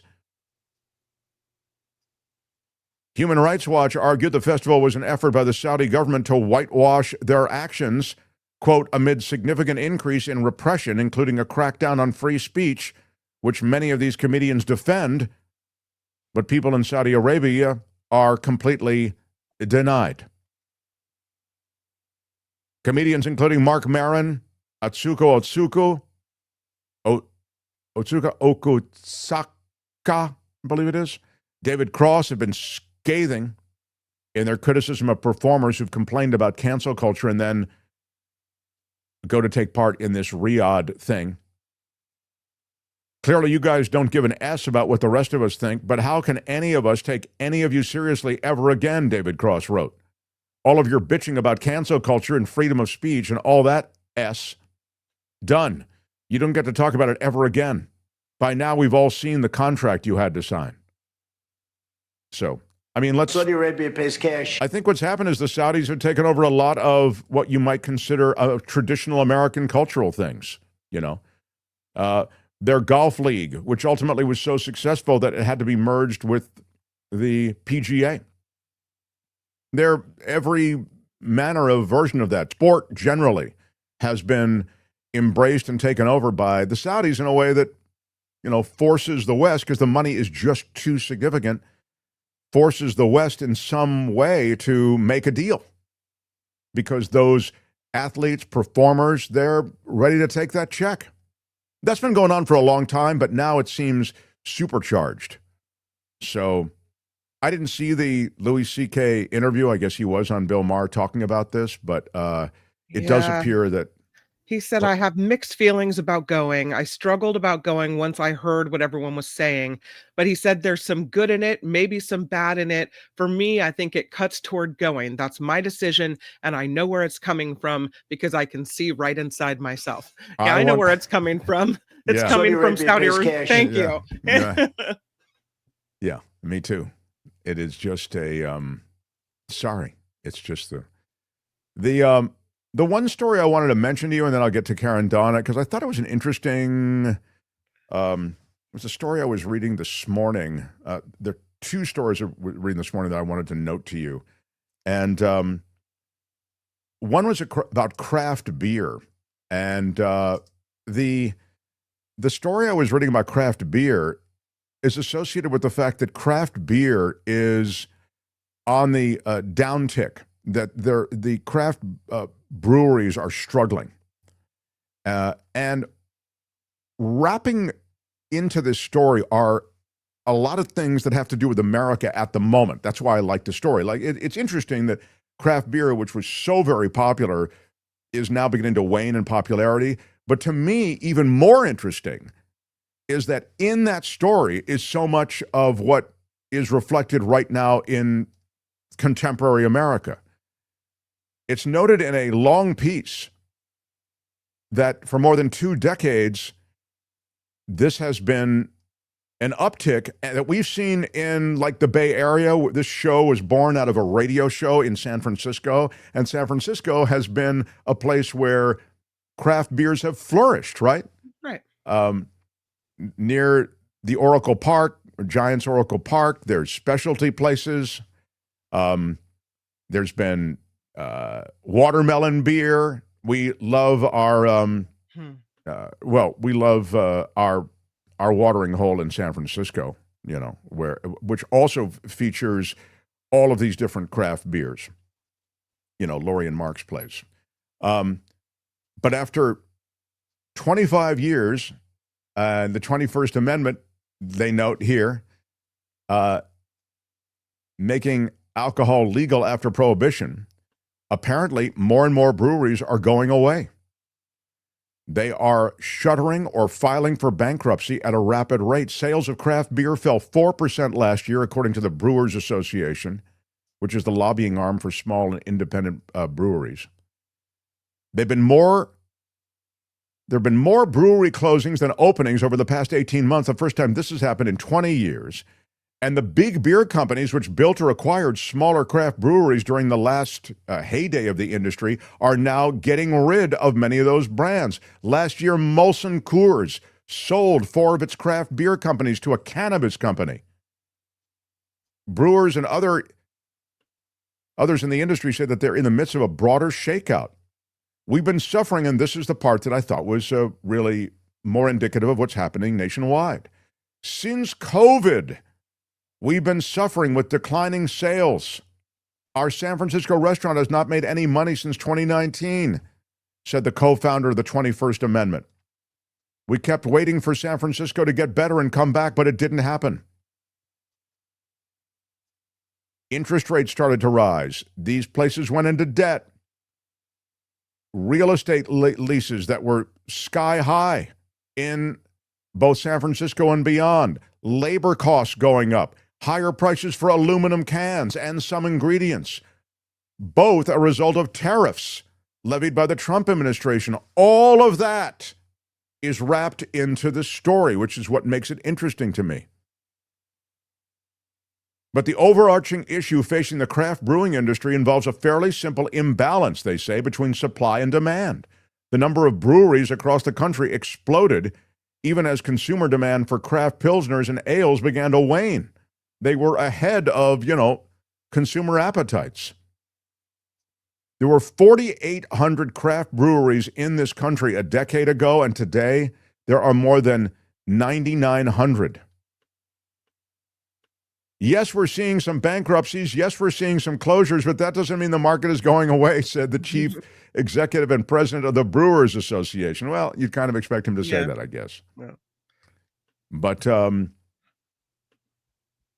a lot of these breweries, I think, are particularly appealing because they also reflect the American dream.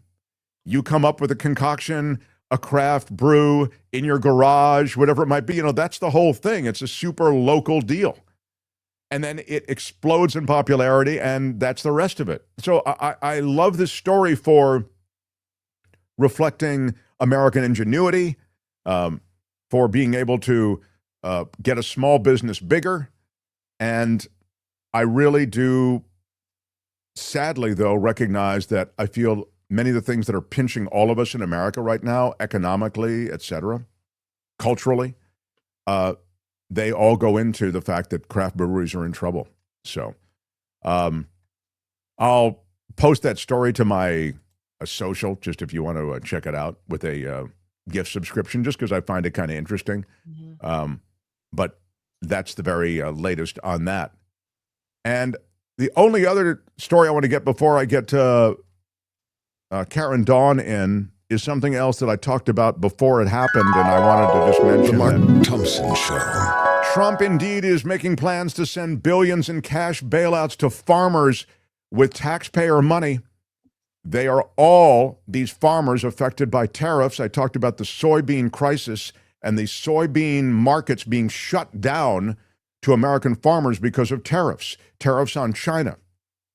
In 1 year, we go from incredible demand for the soybeans that are grown in America, that demand reflected by the number one customer, China, to this year where China is being penalized with withering tariffs, and they say, great, we're not going to order any soybeans from American farmers.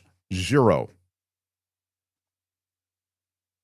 So soybean farmers are like, what are we doing? And soybean is the number one crop in America. If you wonder why we talk about soybean production, I mean, it seems like a weird thing, but it is the number one crop that farmers Seems like grow. soybeans are in everything, it seems. Exactly. They can be purposed in many ways.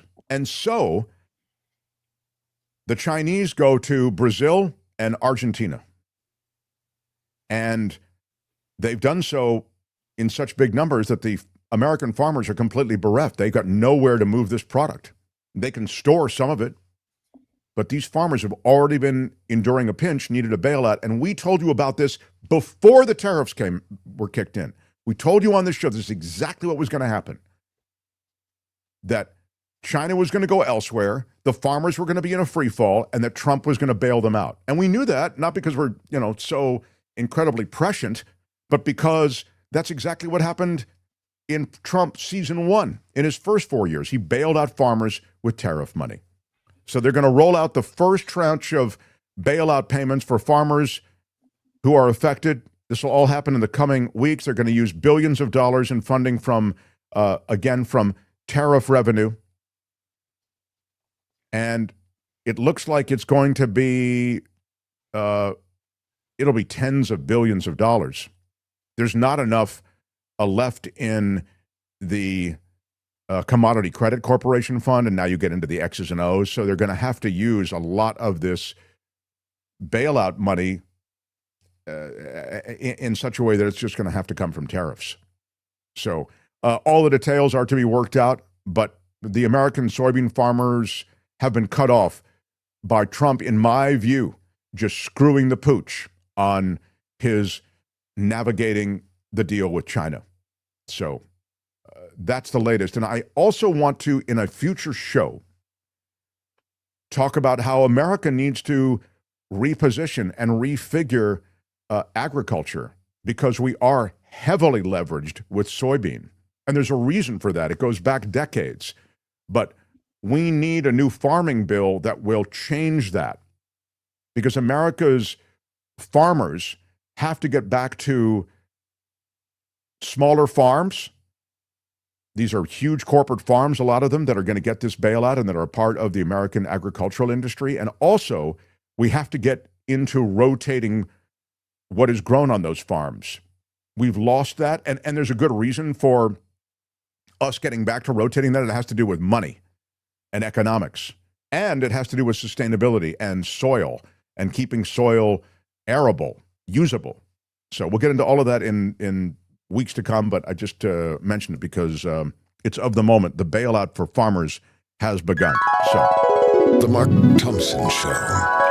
We do it the first Monday of every month. We look at the world of animals in a segment called A Word About Animals. Join the flock. Now, a word about animals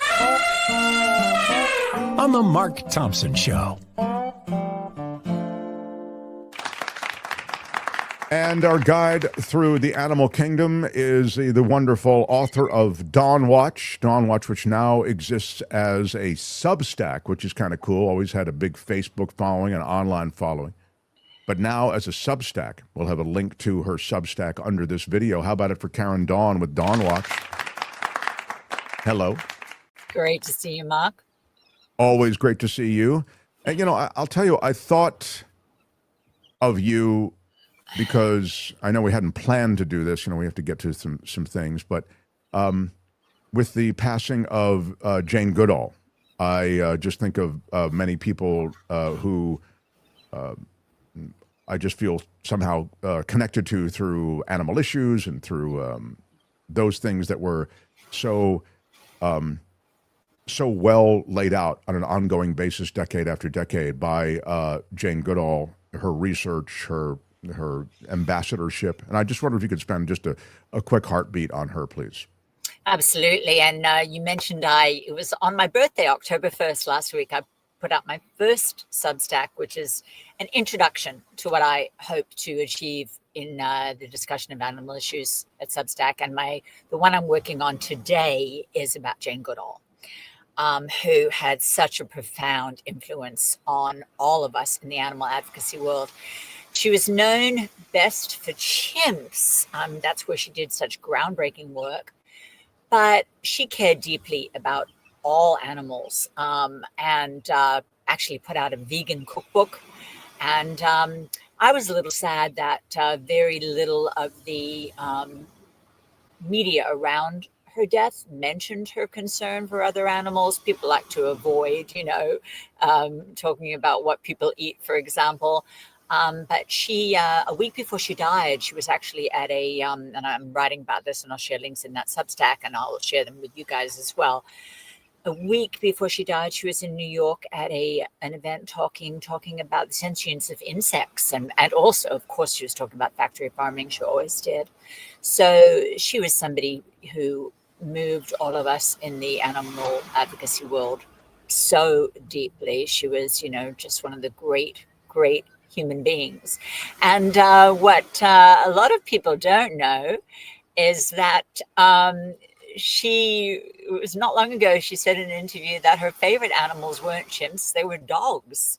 And I knew that firsthand from having met her with Winky Smalls, my beloved little pit bull who's next to me.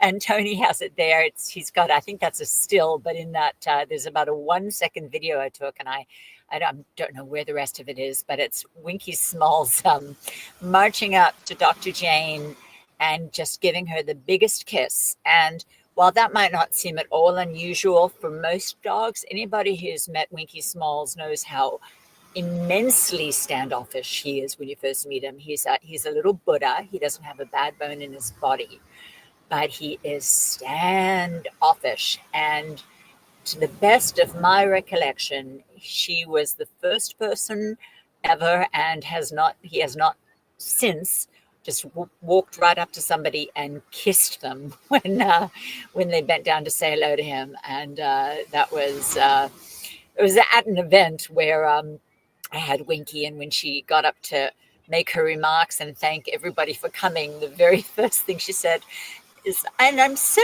pleased there's a dog here." And that was because she preferred dogs to people. And actually, that's why she says she preferred dogs to chimps, because chimps were way too much like us with all our very negative qualities, whereas she just didn't see any of those in dogs. So yeah, that's just a wild thing to hear her say, that that there are good chimps and bad chimps. That world. And having been to Tanzania and seen a lot of that work that she did in those environments that she navigated, I mean, and she navigated them in a far more raw way than now you navigate them. You can now be provided with sort of, first world type accommodations, even as you're there. It's kind of a Gilligan's Island type setup, but, where everything's it looks very rustic, but it's actually quite modern for the environment. But my point is simply, she was there when none of that stuff was there. She had to sort of create her own research lab. And it's extraordinary what she did. And she was dogged in her determination, yeah.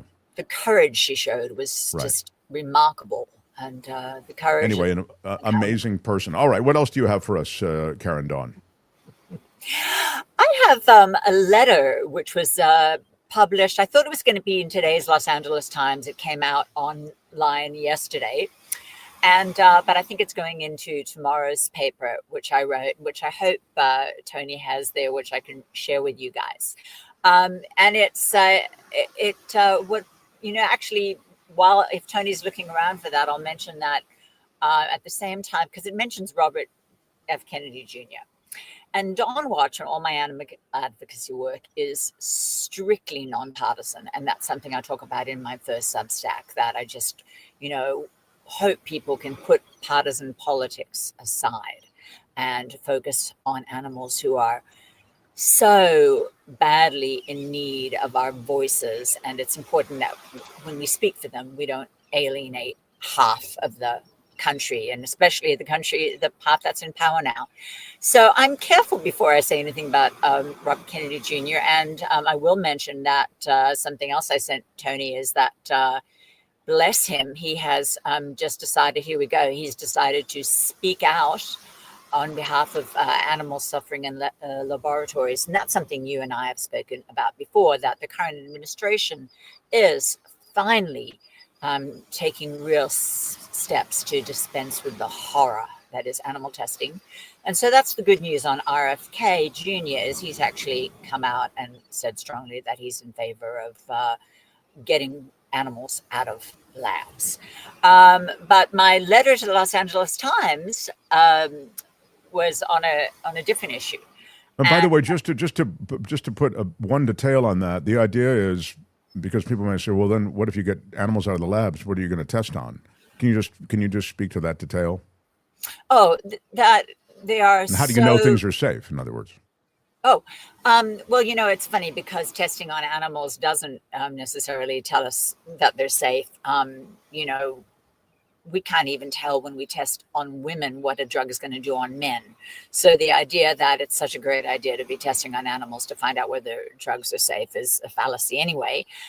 It's been big business for a long time, and it's not ethical business. And so we're just sort of blessed that he wasn't the leader in that administration to start saying we didn't get into it, but he's getting on that bandwagon, and that's awesome. So yeah, there's big money behind it. That's why animal testing exists. It's not even admissible when FDA is approving a drug. You can't show that in animal studies it's safe. It is not admissible. Its safety in animal studies. So it exists purely as a money-making operation. These days, we're at the point where it does. And, 99%, I think, of drugs that are proven safe on animals turn out to be, well, not very useful for people, or they kill you, or so make you sick. So that needs to, it is time for it to go. So I'm thrilled that RFK Jr. is getting behind that. My letter talked about a different issue, and I really hope Tony does have it there. Bless you, Tony. Thank you. And I'm going to put on my glasses to read it to you, but it was in response to a Los Angeles Times article last week that talked about a guy having been arrested for having decapitated an already dead sea lion. And it wasn't the first time the story had been in the paper, and they're following up on the story. And I didn't feel like it was a story that needed a whole lot of following up on. And I jotted off a letter to Elaine Livesey-Fassel, who'd sent it to me. And I said, who cares what he's doing to an already dead sea lion? Meanwhile, we've got thousands of sea lions dying from what we're doing to the oceans. And it called to mind what I call the media frenzy around what RFK Jr. had done to an already dead bear cub and an already dead whale. And while those were wildly unattractive ways to treat those carcasses, people had reached out to me during the period that they were getting a lot of media saying, oh, look how terrible he is to animals. And I was like,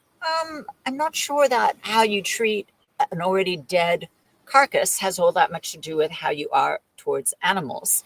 And then I went on in my letter to say far more important is his push for replacing beef tallow, replacing seed oils with beef tallow, and with one of the main, I'm trying to remember the name of the company that is RFK'd its fries and replaced seed oils with beef tallow.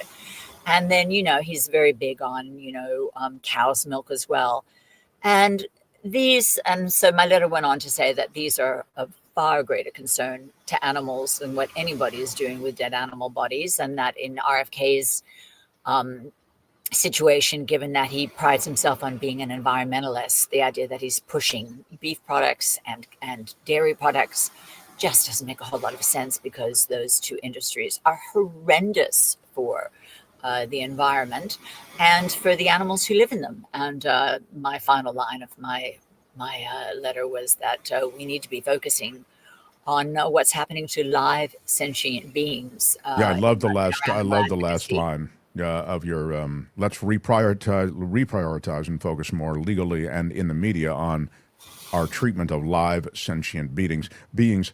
But it's funny, and I know that we go around a little bit because you're always so inventive and almost. You're a provocateur a little bit, and so when you say, I don't know, I don't care if he cuts off the head of a seal once it's dead, and I don't care if he cuts off the bear cub, whatever he does once they're dead. It's more what happens when the animal's alive. Of course, that's true. The priority, and I agree with so much with your letter, but I think that how you treat the corpse, the carcass, says a lot about how you view these things. And so I really don't countenance or really can't look away from that. Again, it may be, I completely agree with you. Like it's like, whatever, Mark, it's not the priority, but I do think it's a sign of something, you know. I don't, but I might be wrong. I mean, as usual, you've got me thinking, but I really, I know that the way animals are treated as live, sentient, emotional creatures that feel all of these things that, you know, I know that's the most important thing, but I also feel as though, you know, slicing the head off a dead carcass, that ain't cool either. I certainly didn't say it was cool, but you and I might have to agree to disagree on whether it says anything about how much respect you have for animals. You know, Winky Smalls, who we just showed a photo of with Jane Goodall, and the reason he met Dr. Jane is I don't go anywhere without him. He's the great love of my life. He's lying next to me right here now. And if I was starving and he died, I'd eat him. So it's his dead body. Good to know. So, you know, it's just a body. So not everybody looks at it that way. And I just don't particularly care how people treat already dead animals. I really care deeply how their actions affect animals who are alive and well. And the whole push for beef tallow instead of seed oils is just horrendous for the environment. And same with the dairy thing. By the way, you mentioned the soybean industry before, and Kim mentioned that soybeans are in everything. I actually wish that was true because they're so good for you, especially for women. They guard against breast cancer, and they're such a fantastic protein. But soybeans mostly feed cattle these days, and that's why they get exported to China for the cattle industry.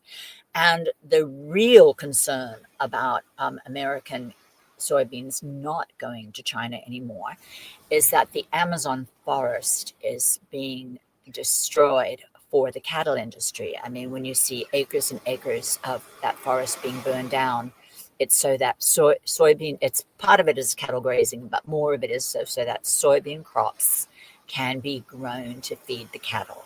So if China isn't going to be buying our soybeans anymore, which generally aren't in areas that there were the world's lungs, the lungs of the world, the Amazon forest, I'm deeply concerned that more of the soybeans going to China will come from the Amazon. So we're agreed that it's a big problem that China's rejecting American soybeans, and that's actually a little bit filling in a little bit more there about what it's going to do to the Amazon, and the fact that mostly, you know, the cattle we see grazing on the hills is a tiny proportion.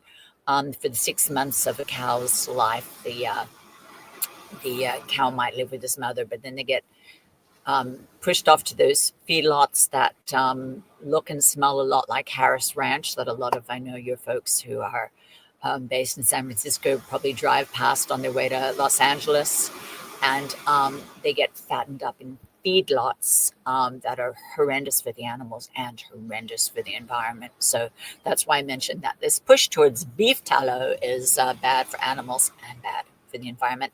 And I've sent Tony a link that just on that issue, because I know it's very, very popular at the moment to be profoundly against seed oils of any sort. I do not talk a whole lot about health. I mean, and it's funny, on your last show, I mentioned, folks who we were talking about medications for people when they get older. And I mentioned that I wished people would watch Forks Over Knives, just because a plant-based diet is such a healthful way to live. And I wanted to apologize. I think it was Randy mentioned in the comments, well, you can eat meat and still be healthy.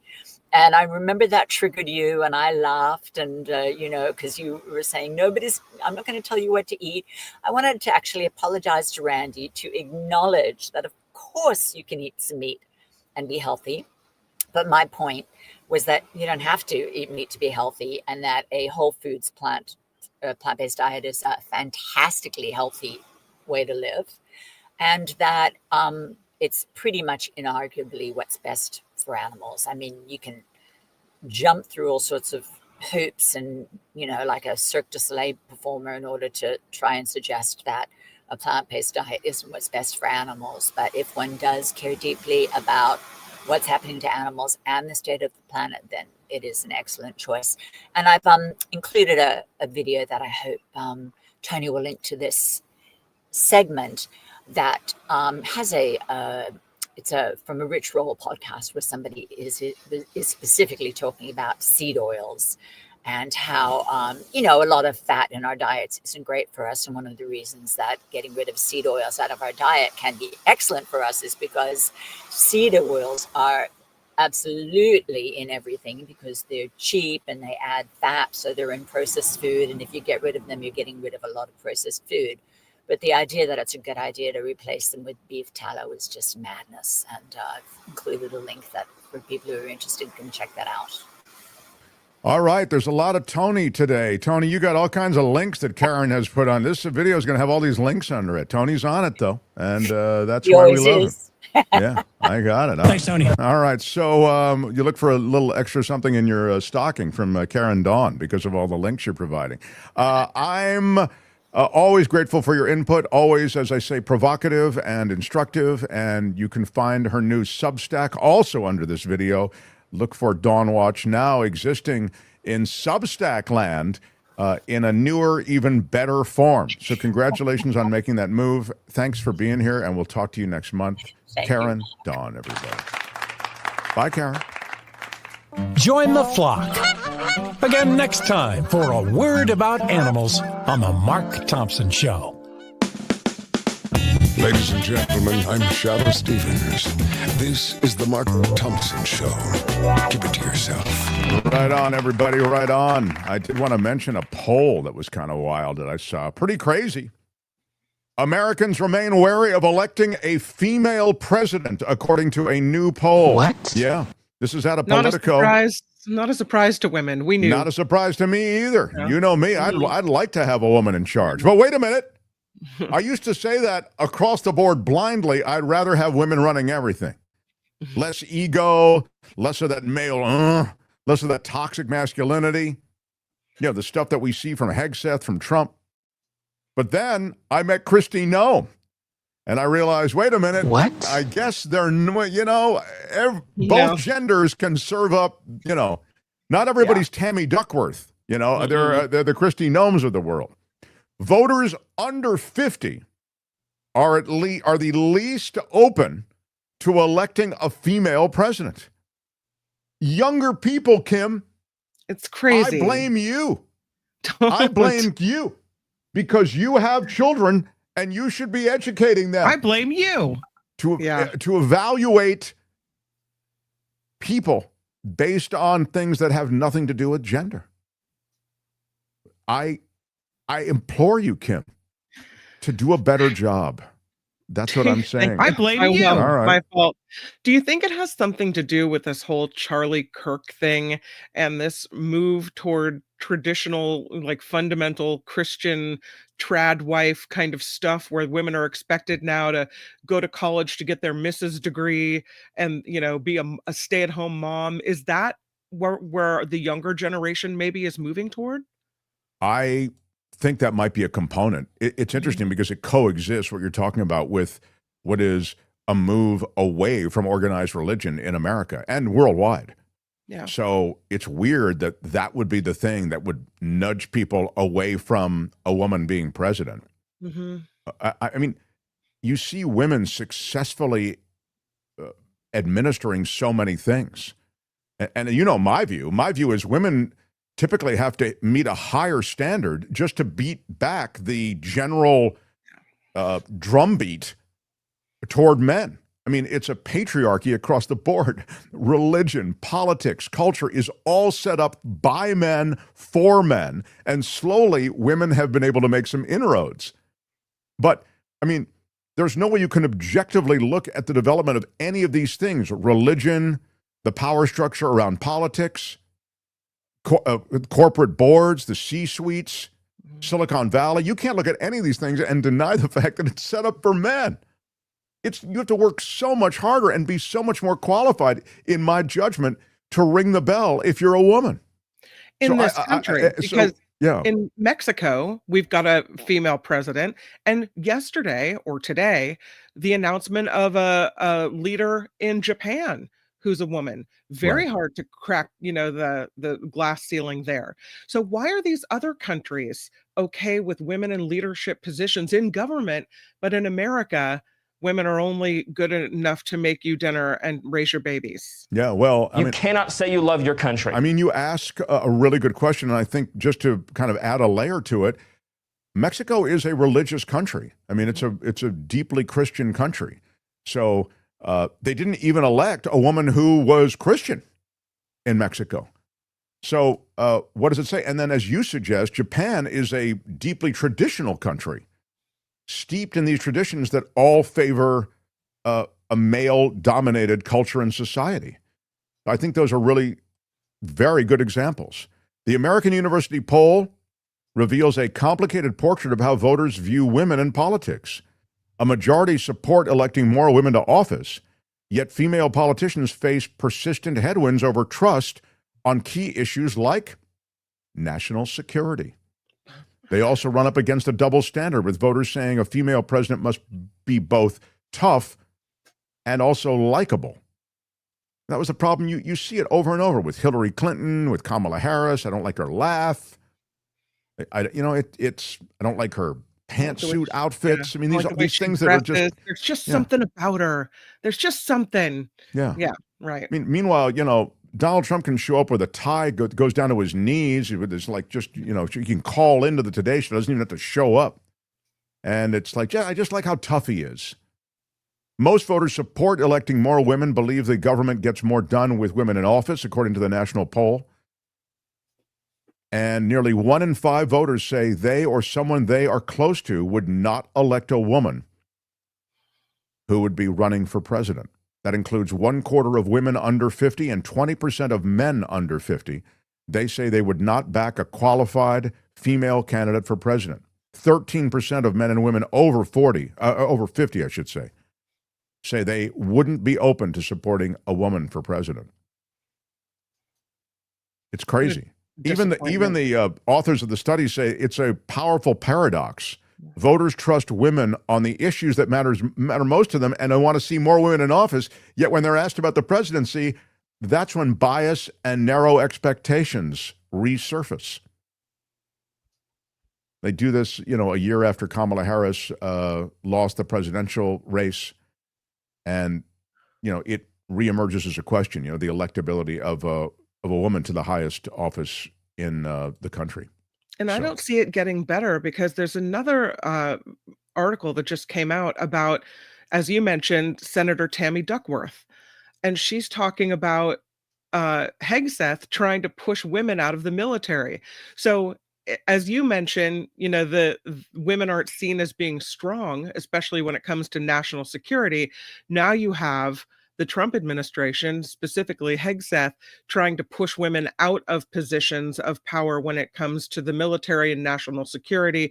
And women are, unable now to be seen as people who can be strong in those kinds of positions. So that does us no good. Well, she's amazing, Tammy Duckworth. She's a brilliant legislator. She flew a Black Hawk helicopter. She was a pilot, was taken down by an RPG, lost her legs. She's such a passionate, emotional, competent speaker. And she said just this weekend, the military could not do its job without, quote, the women who serve. She said, this is a quote, "This is the least qualified Secretary of Defense in our nation's history." And he's questioning the ability of the women who actually qualified to do their jobs. Right. The female Rangers, the females that graduated from SEAL school have met those highest standards. He has long sought to push women out of the military, she said. And frankly, our military could not do its job of protecting America and keeping us safe without the women who serve in that military. I mean, Hegseth truly is cast in the role for that rhetorical, toxic masculine verbiage. It's a joke and really would be laughable were it not so embarrassing. And she really calls it out for what it is. And she has the cred to do it, you know. Yeah, I was going to say, if Hegseth is cast in the role as an actor, Duckworth is the role in real life. She's the real deal. Bravo. Yeah. That's exactly right.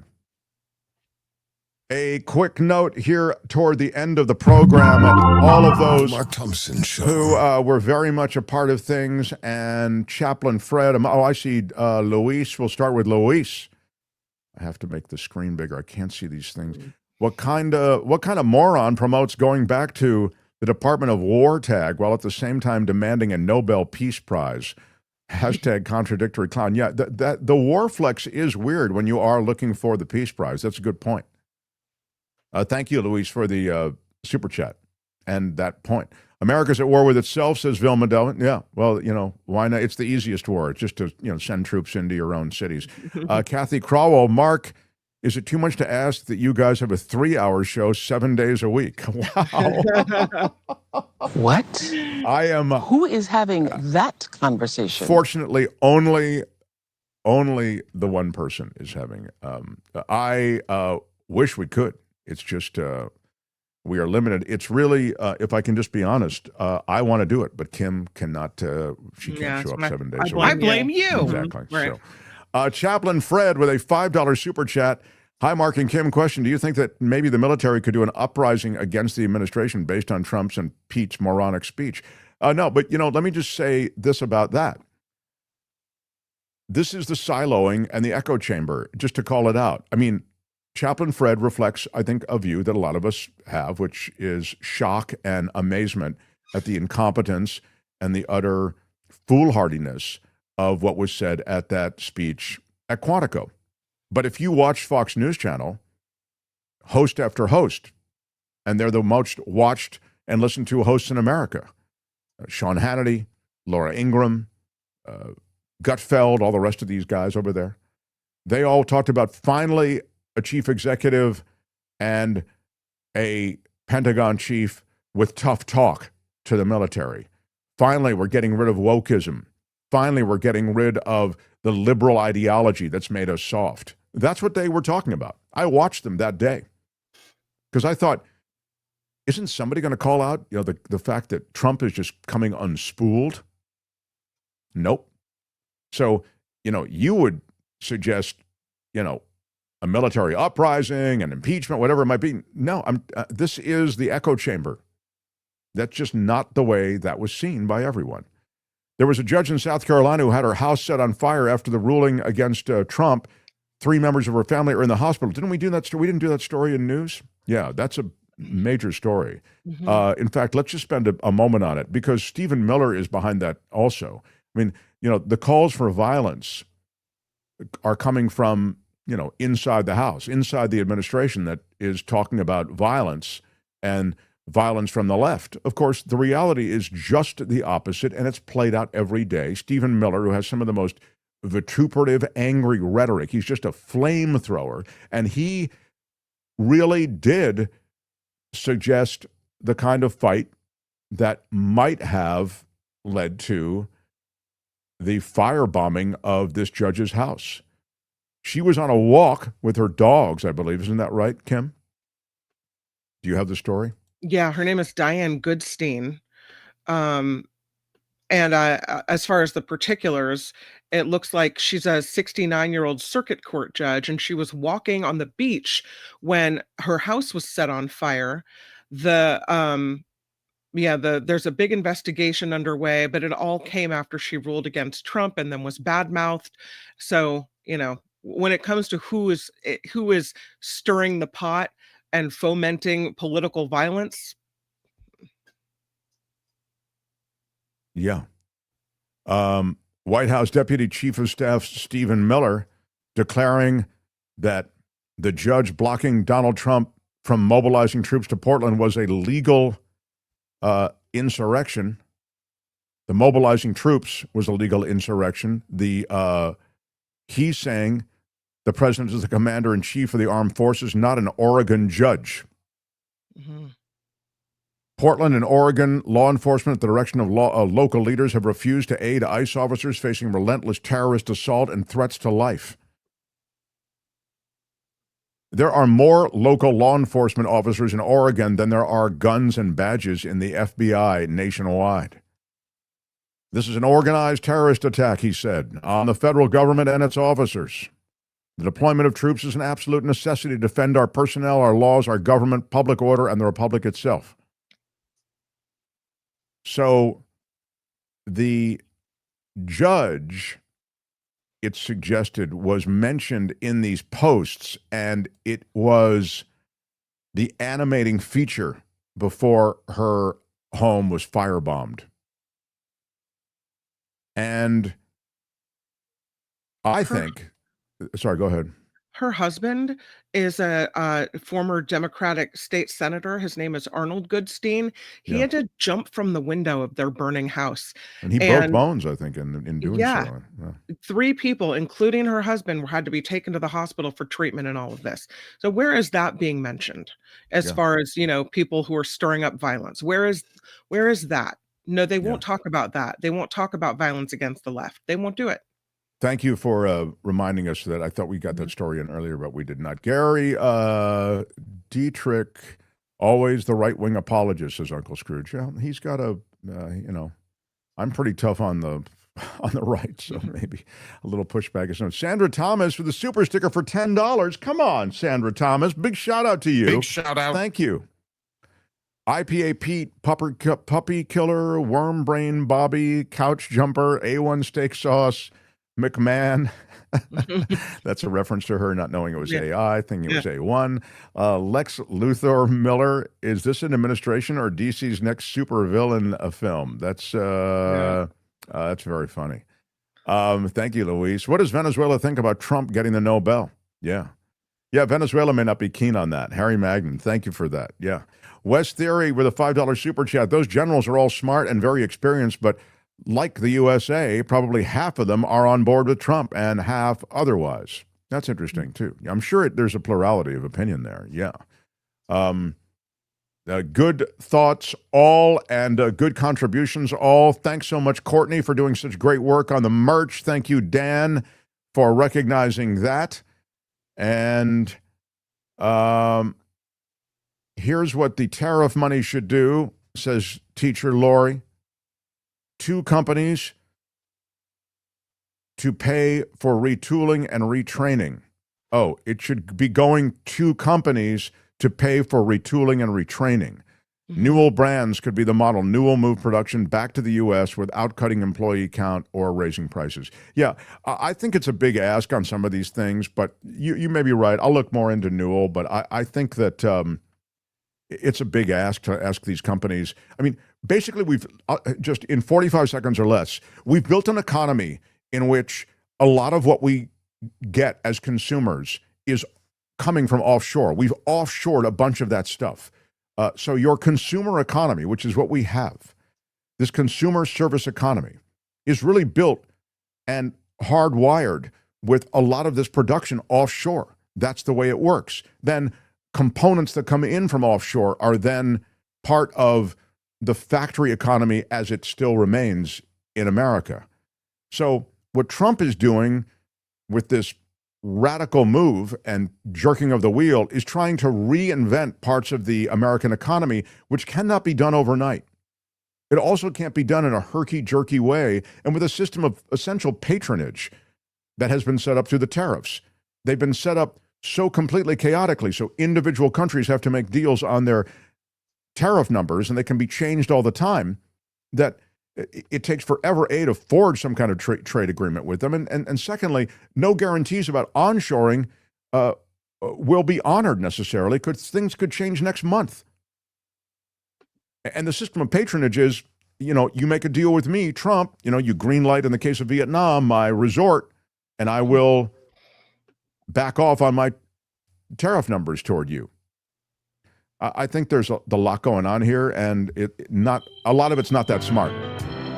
But sadly, we may bear the brunt of this in the months ahead. But right now, with a closure of government, and I might mention this, with no effort to essentially meet with urgency to try to open the government. Over the weekend, there was nobody meeting. Normally you'd get, senators and Congress people meeting, trying to actually redirect and reshape, navigate, and otherwise formulate some kind of deal. None of that happened this weekend. The House has been gone for 3 weeks. So, that's government today in a highly partisan, hyper-partisan America. Kim's got the After Party Alive over on the After Party Live channel. We'll see you tomorrow with David K. Johnston and more. And now, I'm Shadow Stevens for the Mark Thompson Show. Bye-bye. Thanks, everyone. Until tomorrow. Out of time. Bye-bye. Out of time. Thanks, Tony. Thanks, Kim. Thanks, everyone. Bye-bye.